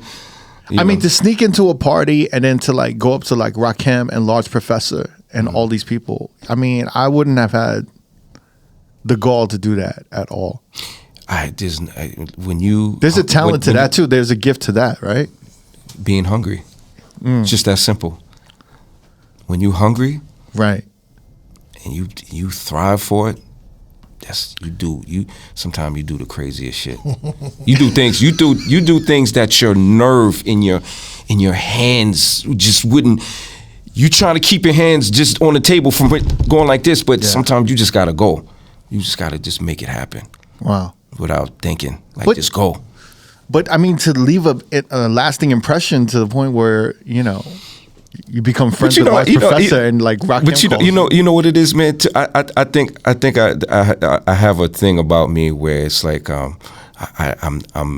don't have a fear. Like, and I feel like I'm a people's person. Like, I know how to come up to people. Yeah. And I could kind of look at you and be like, I kind of almost know how to talk to you and how your mind is thinking about certain things. And I'll be like, oh man, you like Air Force Ones? Oh, okay. Yo, you ever seen the ones from out of Japan that was? And you're like, nah, I ain't seen that. But yo, man, I'm telling you, man, yo, if you look on this website, yo, you could find the da-da-da-da-da-da-da. Oh, word, that's L. Yo, man, yo, give me your number. Yo, you know what I mean? But that's a gift. That's a talent. I don't know how much. It's sales. It's almost like sales, right? Yeah. It's like knowing to go up to Large Professor and start bringing up Mickey Mouse drums or Les McCann. Right. There's an aspect to that. It's hustle. It's an aspect of hustle, right? Right.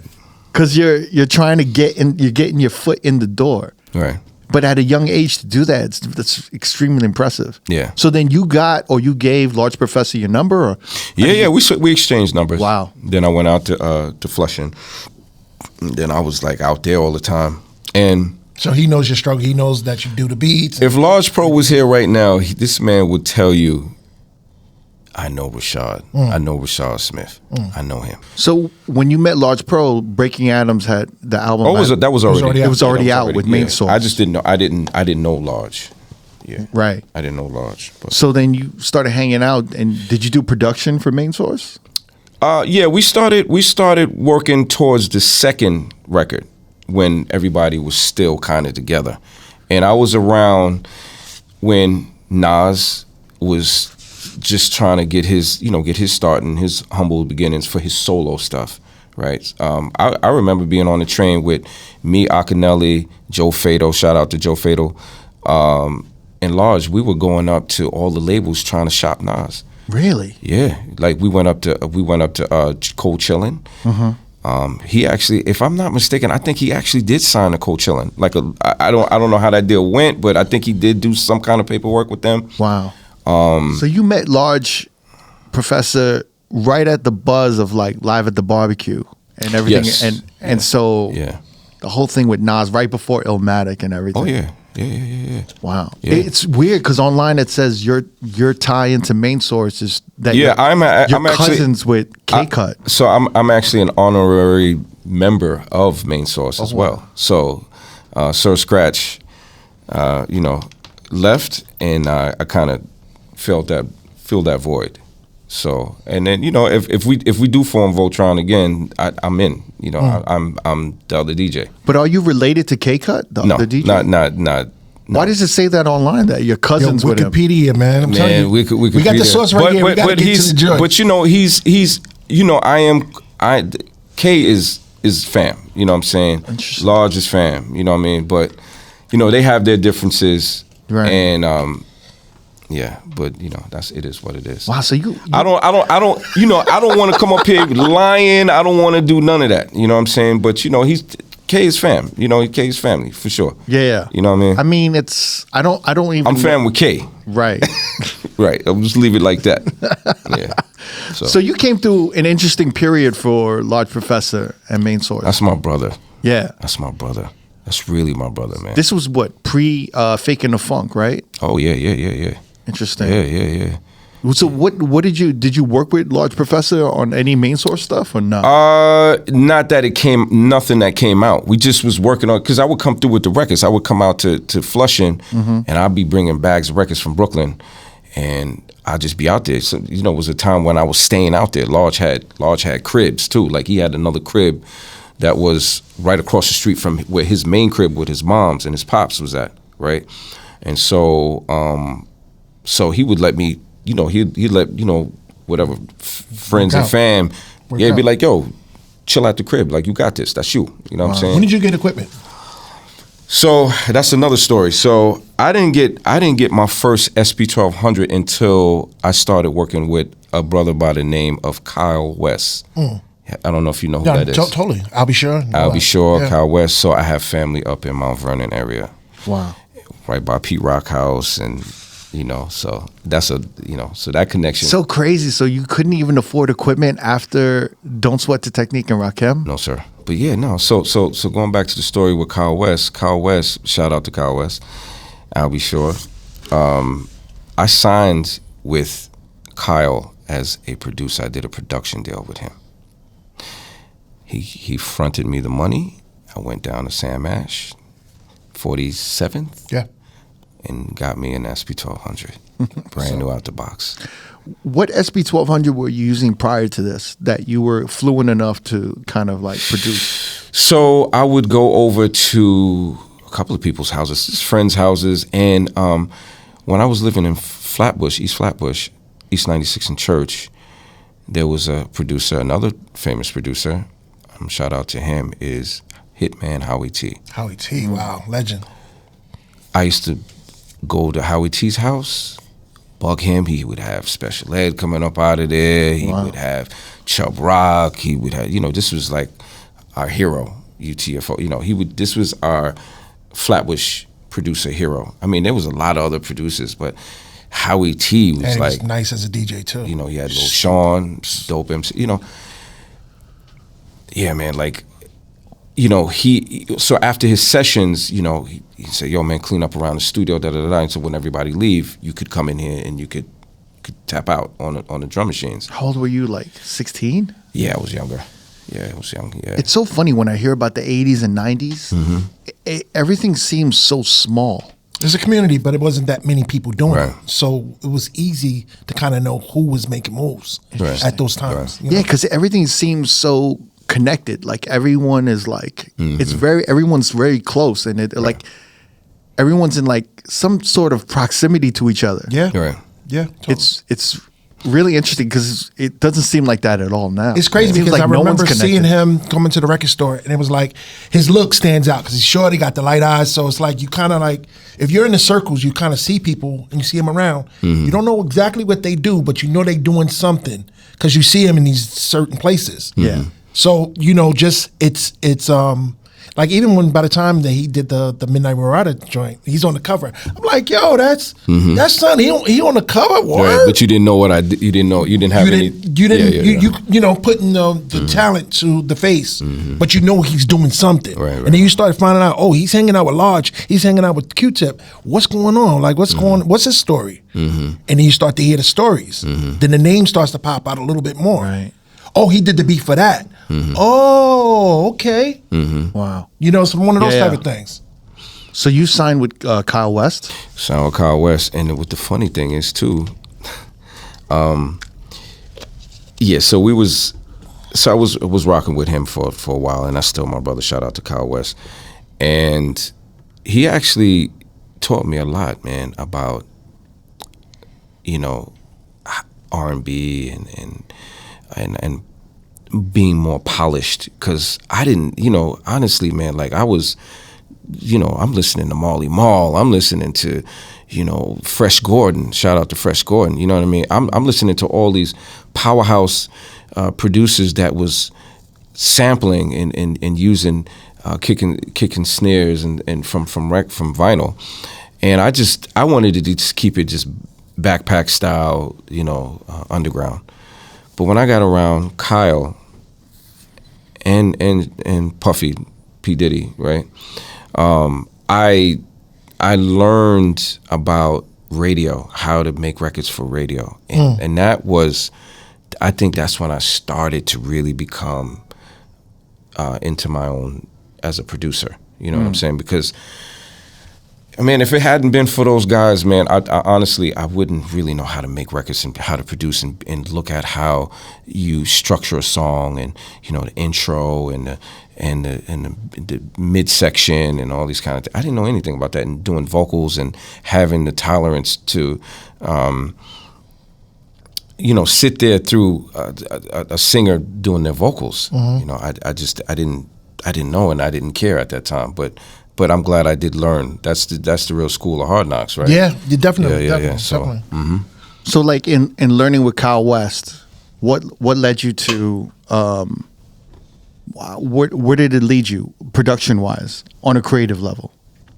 Oh, to start wanting to expand a bit, like to start making R&B records and song structure, because I always had a talent for writing songs, even back then.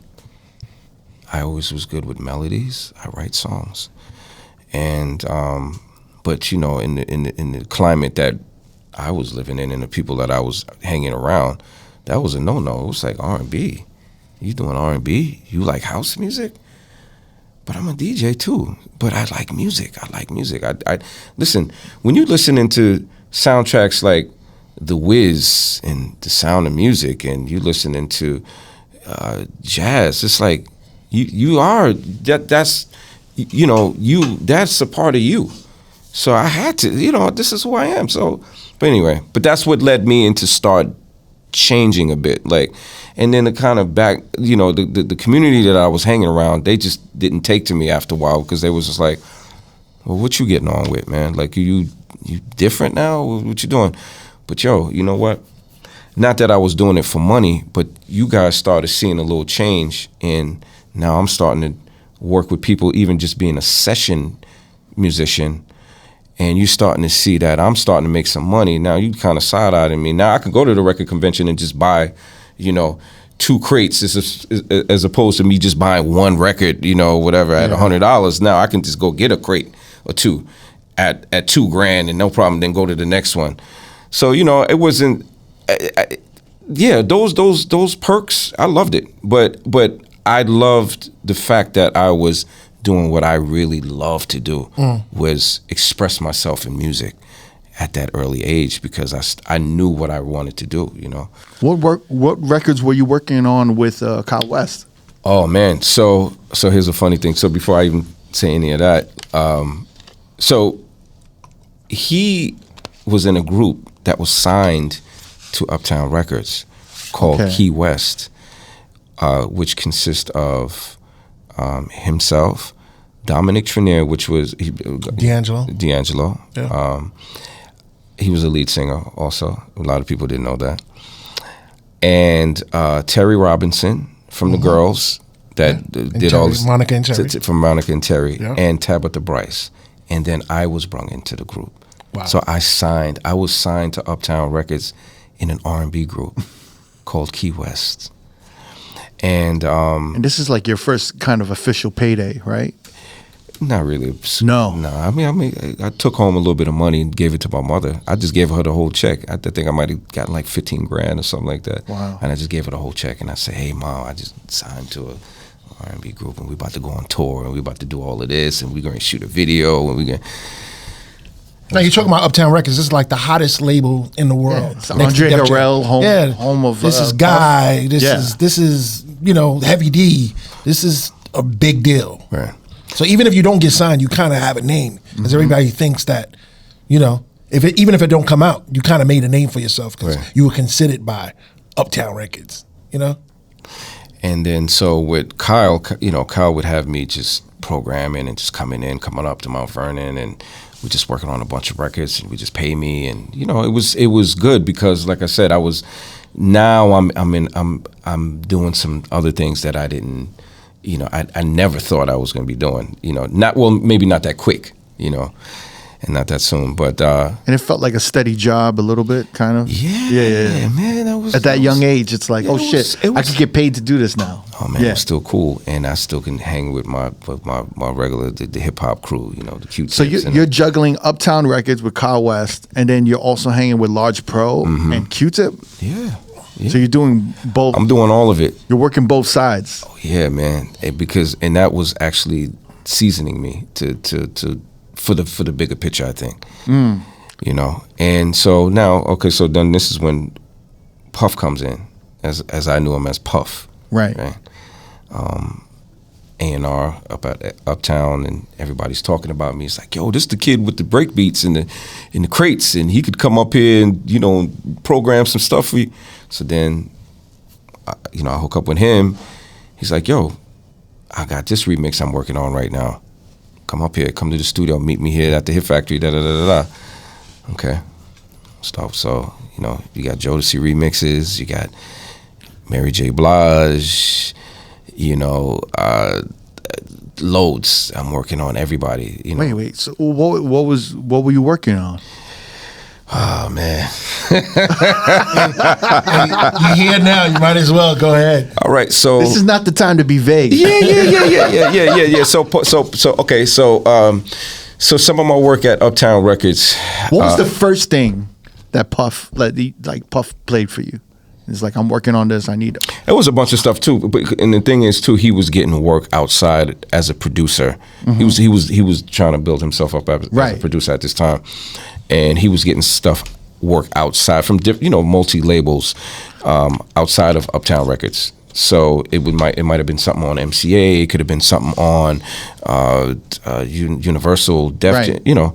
So I don't remember right offhand what was the very first one. This is like 91, 92, right? Yeah, I know we worked on 76, 69. I did Yes, and I did a remix called Joy. And that was the first remix I think Mr. Cheeks was on. So Puff put Mr. Cheeks on it, and that was like his first like release record or whatever. So, you know, with his voice on it. It's called the Bad Boy Club Mix. And that's so Bad Boy was already kind of that idea. Well, he birthed the idea, but Bad Boy wasn't a label. It wasn't a label yet. It was just basically like production, a crew type situation while he was at Uptown. Mm-hmm. So Bad Boy was like Puff's crew of producers or studio people that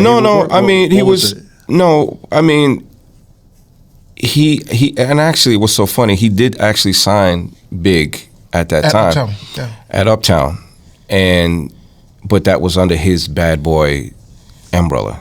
It's his situation. Okay, and then and so he was slowly starting to assemble, you know, the whole thing, right? Like he even had Craig Mack. Craig Mack was coming around. I don't think he signed Craig Mack yet until he actually broke off from Uptown, from Andre. But that's one of the first records you also worked on was Puff and Craig Mack, right? With Bad Boy? It was like Making Moves with Puff? Making Moves with Puff is not the first thing I worked on. It's not? No. Okay. Let him just get into production, No, so, I mean, I was... So Mary J. Blige was the 411 album, right? Yeah. So I was around a lot for those sessions and you know, around Puff. But when we started getting into the remixes, that's when he was like, yo, Rashad, this is when I need you to really start digging into the crates. Here are the songs that we're gonna start working on. They worked on a remix album. I came right in, right? So I think what's the 411 remix with Big was the first one I did with him. Wow. That officially came out because I had worked on other stuff prior, but that was the one that kind of popped off with him. And that's the one with Big. And then because the original was Grand Puba, right? Sure, yeah. Wow. And produced by Grand Puba as well. Yeah. And the remixes with the Johnny Guitar Watson sample, which is me. And you could start to hear the vibe change as far as what they were offering. Right. So were you almost kind of shaping the sound of what Bad Boy would kind of sound like? I would believe so. Yeah. I definitely was because I definitely, I mean, and don't get me wrong, Puff had other people around. Like he had Lord Finesse, he had Jesse West. I know Butt Naked Tim Dog was around. It's so funny because I know some people would have been like, pause on that. But yeah, who else was around? I don't remember too many, but yeah, but and Poke, not Tone, but Poke was around as well. So he had his go-to people that he would say, I need this.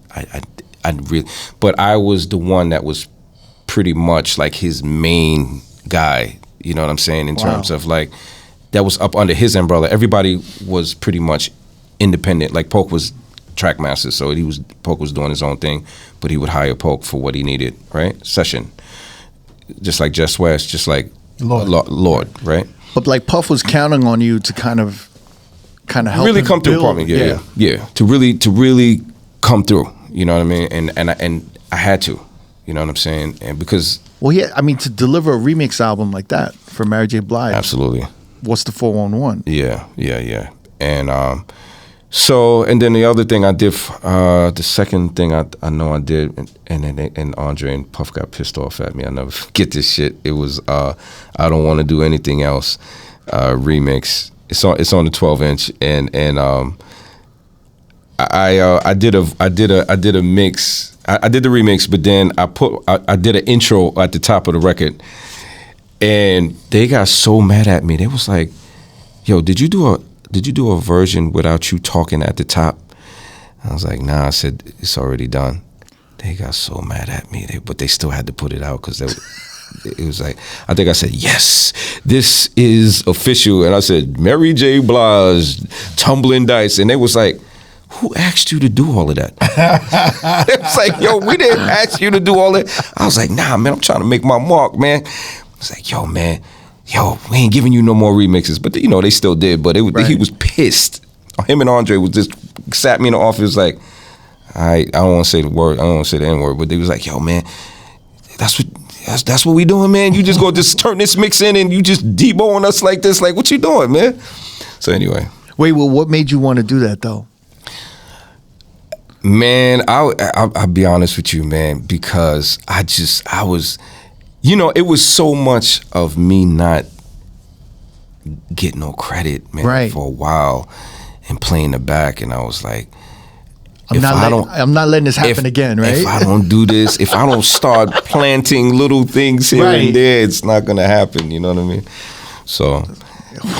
Yeah. That's really and so I know we're gonna be skipping a little bit, but so the Tumbling Dice, the dice at the top. I was gonna ask. Okay. Just Blaze, and I'm glad, and shout out to Just Blaze. I'm glad he's my brother. And I'm glad that he acknowledged it. But I'm really the first one to start the tags on top of the records. Really? I'm going to tell you how and why I know I am the one. Because I used to always beg the rappers, "Yo, say my name at the top of the record, man. You always shout down this guy at the top of the record," or saying, "Yo, say my name, man." They wouldn't do it. They front on me. I was square, like they didn't want to fuck with me, right? Okay, I got one for you.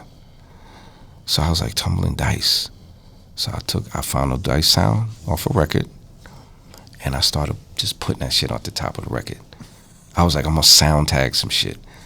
Fuck y'all. Y'all don't want to say my name. Y'all can all kiss ass. Oh, wow. Fuck you all. I'm not dissing y'all. Y'all know who y'all are, but I'm just, listen, man, front it on me. It was even to the point where I put it on, it was this one record that I did, this R&B record I did.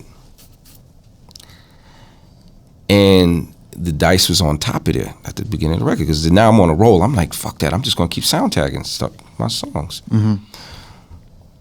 The rappers went back to the label and said, if y'all don't take that sound off, you can take me off. Wow.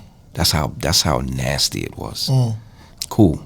I'm not taking my shit off, because all I had was one little, like, why wouldn't you not want to shout the producer out? Like, why wouldn't you want to not look out for the cat that's providing the heartbeat to this great song?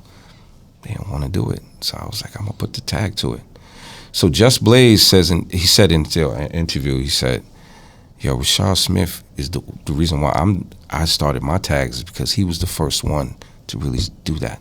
Wow. Now, I had to fact check it myself, because I was like, I doubted it myself, but when going back, I didn't prior to me, nobody else was doing it.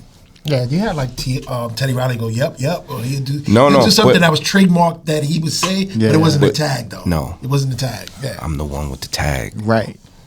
My early, I mean, you could correct me if you think I'm wrong. No, but, no, I don't think so, And I because- wouldn't even feel no way about it. But my earliest recollection of someone saying their name was Pete Rock and just saying it's a Pete Rock remix, Right. Or just hearing his ad libs, right, but I- actual and tag though. No, and I've said before that I think kind of Puff doing ad libs on records was kind of maybe inspired by Pete Rock doing ad libs on. It was his definitely, records. Yeah. definitely.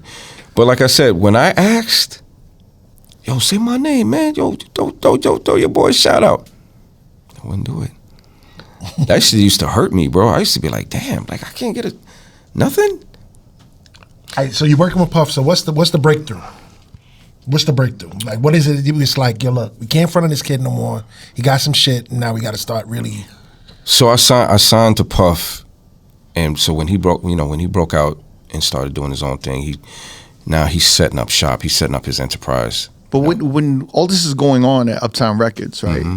It was like a Puff, Andre Harrell kind of war. Mm-hmm. A bit. I remember I was there the day he got fired. Yeah, so I'm wondering in your eyes where you're like, oh shit, they firing Puff, or like some shit's like Did you feel like you were gonna lose a job or anything? I did at that split moment, but then he kind of assured me like, yo, I'm about to just start my own shit. Like it's ready, it's time. Like my wings has been clipped, and it's time to go. Sometimes you got to be forced to be put in those situations that you very comfortable in, you know, at the time being, to really put that fire under your ass and keep going. You know what I mean? So Yeah. yeah. Now, how did you feel? How did you feel about the fact that at this point, before he goes and she starts Bad Boys, he leaves Uptown, but he's kind of known as a remixer now because of the Jodeci record. Mm-hmm. How does that, you know, how does that factor in what your move is going to be, being that he's kind of like taking the lead as far as the music guy, you know?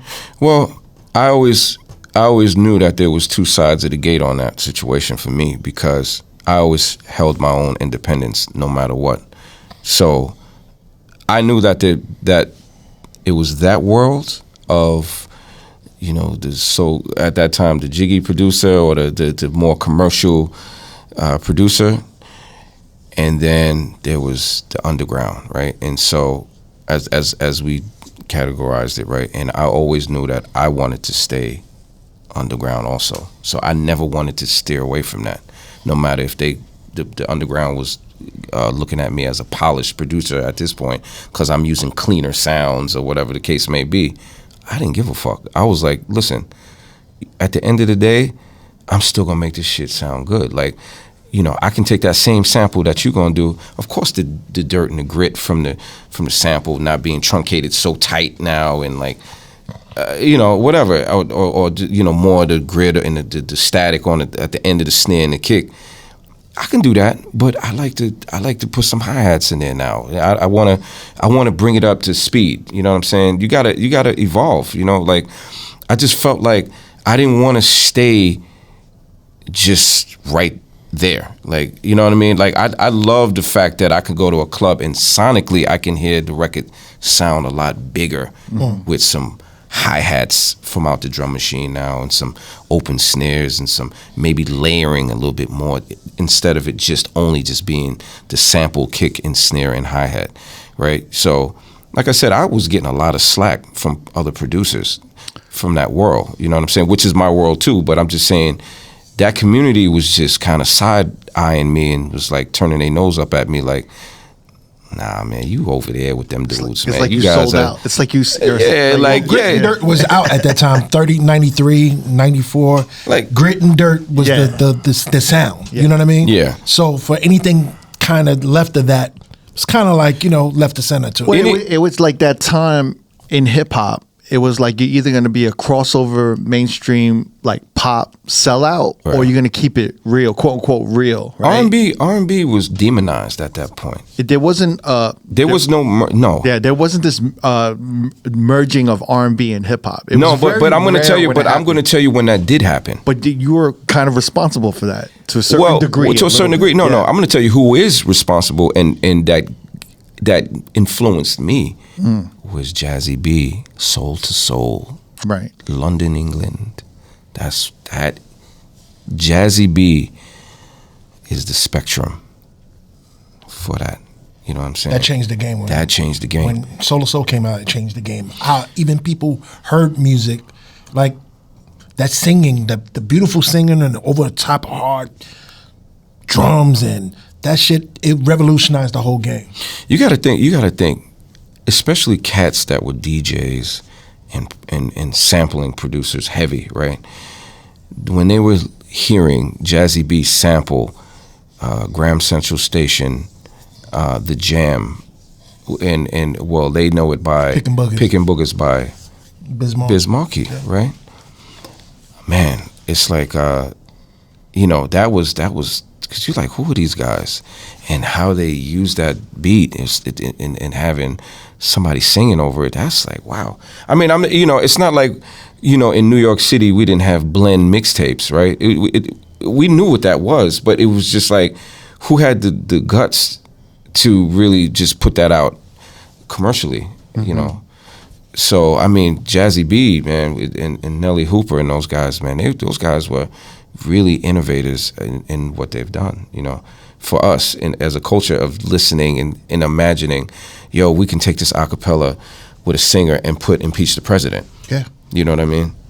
So, yeah, so moving forward, you got the Uptown era. Uptown and Andre's vision always was, and in the beginning was like, look, man, we bringing the streets to the game, and we want to have our first lady of soul, hip hop, and they figured out the right way to do it, and they say, okay, these are the elements that we want, and I was a part of that tool. I was one of the tools for that. Did you have a hand in any of the Jodeci remixes? Yeah, but I'm gonna leave that one alone. Yeah, really? Yes, I did. Yeah. Okay. But we're gonna leave that. We're gonna leave it alone. We're gonna leave it alone for only for certain reasons. I'm going to just leave it that way. Okay. Yeah. But yes, yeah. Now, but I have my hand. But put it this way. I will say this. I mean, there's a legend, almost. Right. Yeah. There's a lot of most of the remixes that happened and that came out of Uptown. Just know that your boy I was somewhere in the vicinity on some of those remixes, whether if I got credited or not. But at this point, remember I said I didn't get paid, but now at this point, being in the Uptown sector, system, right. Now I'm starting to make a little $5,000 under the table, a little $3,000 here. Yeah, just come in and all I need you to do is tap out a little bit, get out. You're getting requested into studio sessions and remixes. Oh yeah, even outside of Uptown. Outside of Uptown to do like kind of ghost production programming, like drum programming. Yeah, well, I can't call it I can't call it production because it's not under my jurisdiction of how that is going to be. The song is going to be dictated and how it's going to go. Right? Well, can you like clarify to Okay, well, when they say producing, they saying the people that paying for the session and who's leaving with the tape, they produced it. You know what I mean? So that's the producer. That's the producer. Like the master producer, the master teacher of the ceremony. That I'm not that person. If you're calling me to say, hey man, I just need you to program it like this, pop, pop, pop, pop, pop. That's what you're gonna get, pop, pop, pop, pop, pop. So it's like a work for hire to a certain degree. Oh, yeah. It's not. It ain't my. It ain't my idea, it's your idea at this point, Right. You're almost like staff, like to a certain degree. Yeah, but not, like I said, it's just work for hire. Now, that wasn't the case for Eric B and Rakim. Right. No, I was in there to produce. So for like the Jodeci remixes that you don't want to speak on, you were doing a lot of programming, but Sure. the ideas weren't necessarily yours. No, because I was told what to Do? yes, Okay. or what record to bring. But you and had a sample. hand in making it. Oh, absolutely. Wow. Absolutely. And you But don't that's want to, and you don't want to talk about it because yeah, you don't just- think it's fair to talk about it. Yeah, I'll just leave it at that. Okay. Yeah, because listen, man, I could sit here and give you a whole almanac on all the records I had I had my hand on, to produce. Yeah. And yeah, man, it's just it is what it is, man. I had to live with it. So were you in the vicinity of like the Come and Talk to Me remix kind of era of Jodeci? Yeah. Okay. Yeah, something like that. Okay. Yeah. All right. Yeah, but I mean, if you're just talking about like Uptown remixes, I mean, it was like I said, it was so many. Like I've done so many. So for real, I did a lot of Mary. I did the Be Happy remix for Mary, the one with Keith Murray. I did. That's a legendary remix, though. Oh, is it legendary? I don't know. I'm sorry for being naive, but no, I'm serious. But I'm just saying I don't know. I know the hood loves it, but I didn't know if it was legendary. But I mean, in New York, it was all over Hot 97. That was right. Yeah, it's so like an anthem. it's so funny. I was listening to the Dat session to that, and there's a verse from the beginning that we took out. Really? Yeah. So the verse that he says on the Mary album, it's so funny because he recycled that rhyme a couple of times. I shouldn't use the word recycle. Pardon me, Keith. I didn't mean it that way. I'm just saying you said that rhyme a couple of times, but the bubonic plague. yeah, the bubonic plague, chest and arms and leg. He said that at the beginning of that remix. You know what I'm saying? And then it didn't make the cut. That didn't make the cut? No. But I spread love like the AIDS virus. Yeah. Made the cut. Yeah. That's funny. And my nine be on my hip like a sky pager. Crazy. No, that was because Keith Murray was so red hot, and having him on, man. he was just so. And he was the first hot. one. He was the first one to have the what's the name beat? The Who Shot You beat? Yeah. I shot you. I shot you. Who shot you? With Sorry, the L Cool J. It's too many of them. Yeah, too many I shot yous. So you're Uptown, and are you still juggling? So the Be Happy remix, and that's the second album, but you were still working on but it I at was the still time? we was still, and I worked on my life. And I produced my life with me and Chucky Thompson. I was going to ask you about your relationship with Chucky Thompson. You guys have a few records together, right? No, we got a lot of records together. That was like my cousin, my brother. Rest in peace, Chucky Thompson. Rest in peace, man. Shout out to Tracy and the family. But yeah, man, that was really my brother. Like out of all the producers, out of Bad Boy, out of the camp, that I bonded with, that was really family and my brother, that was Chucky. Me and Chucky talk every day for hours on the phone. You know what I'm saying? I go down to his house. He'll come up to New York. I stay at his house. That was like, it was beyond music.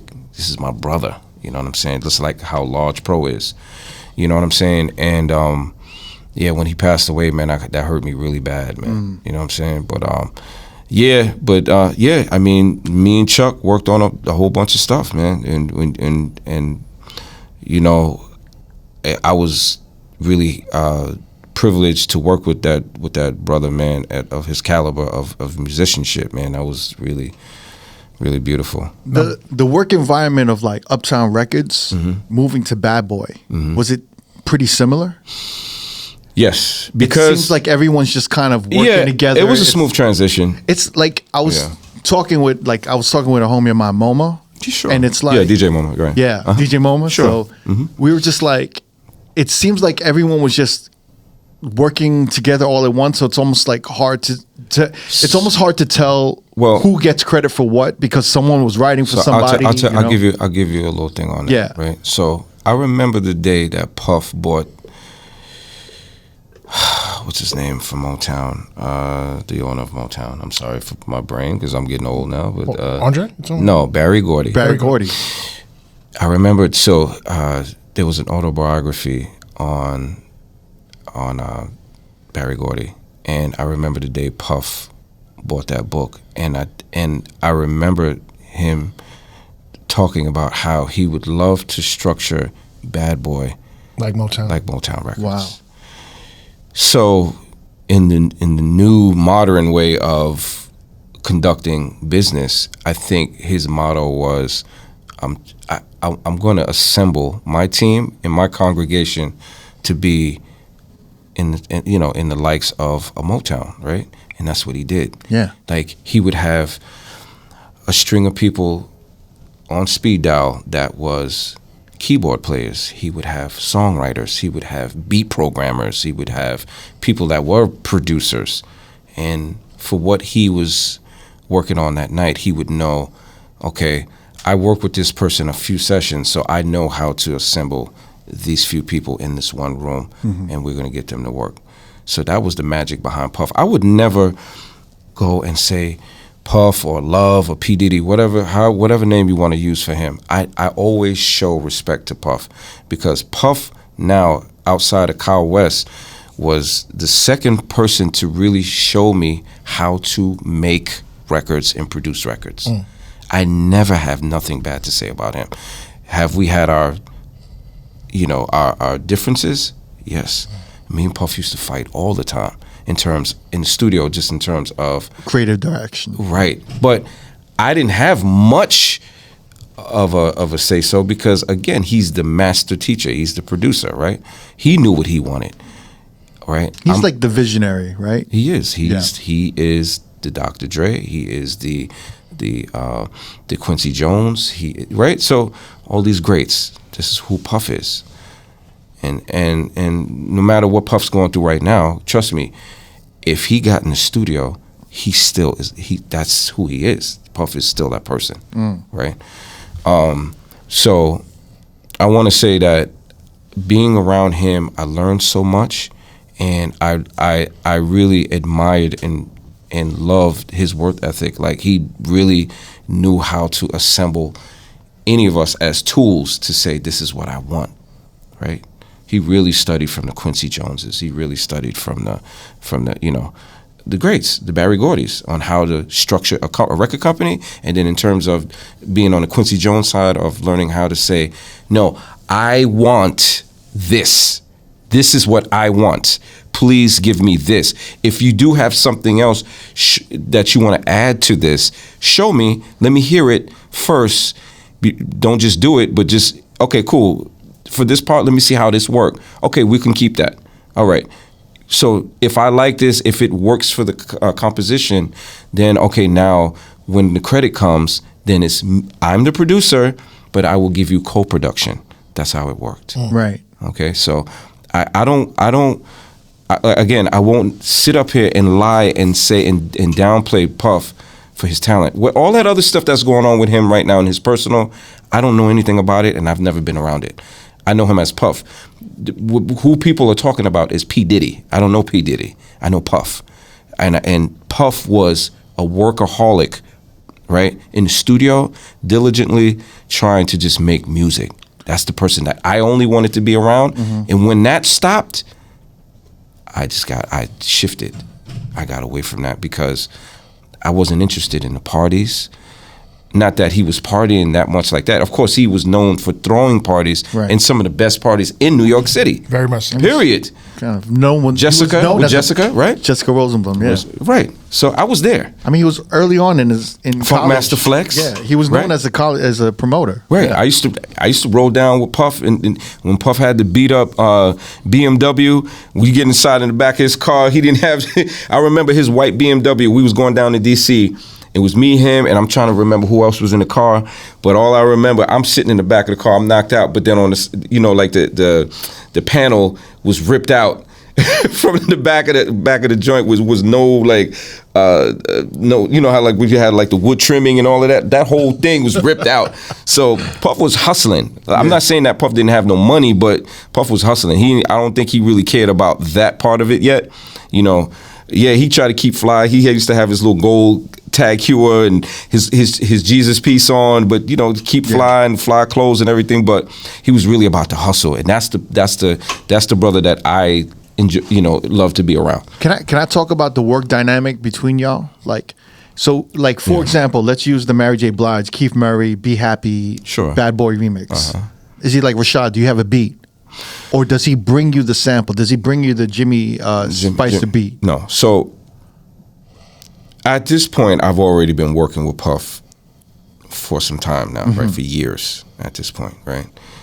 At this point, he's like, just come up to the studio and just do it. Just do this, just make the record, right? And obviously he's there's a trust, right? Sure, you had to gain that trust with him but he already knew that I was one of his hitters, right? I'm his hit man, right? I'm his hitters. And he would just be like, yo, look, man, come up with the joint. I need that. Like I need you to come up with that. So I was like, cool. I'm searching for records. I'm like, yo, you know what it'd be ill? Cause at this time, like yourself, Dope Blend King, making dope mixtapes and all of that, the Ron G's, the Capri's, the Vicks, you know what I'm saying? I didn't know about the Goldfinger Dope Blend mixes. He was no, I'm just saying, but come on, man, he's a Brooklyn hero. Yeah. I know he's modest and all of that, but he's one of my heroes. I got high big respect for this brother. But anyway, so De La Soul, which one was it? De La Soul is Dead. Yeah. The Biddies in the DK Lounge. Yeah. Do. Yeah. So I'm like, so I'm blending the Mary joint over it. I'm like, this is it. Wow. I pulled out the Jimmy Spicer joint, and I took the little reverse 808, but I just recreated it. Right.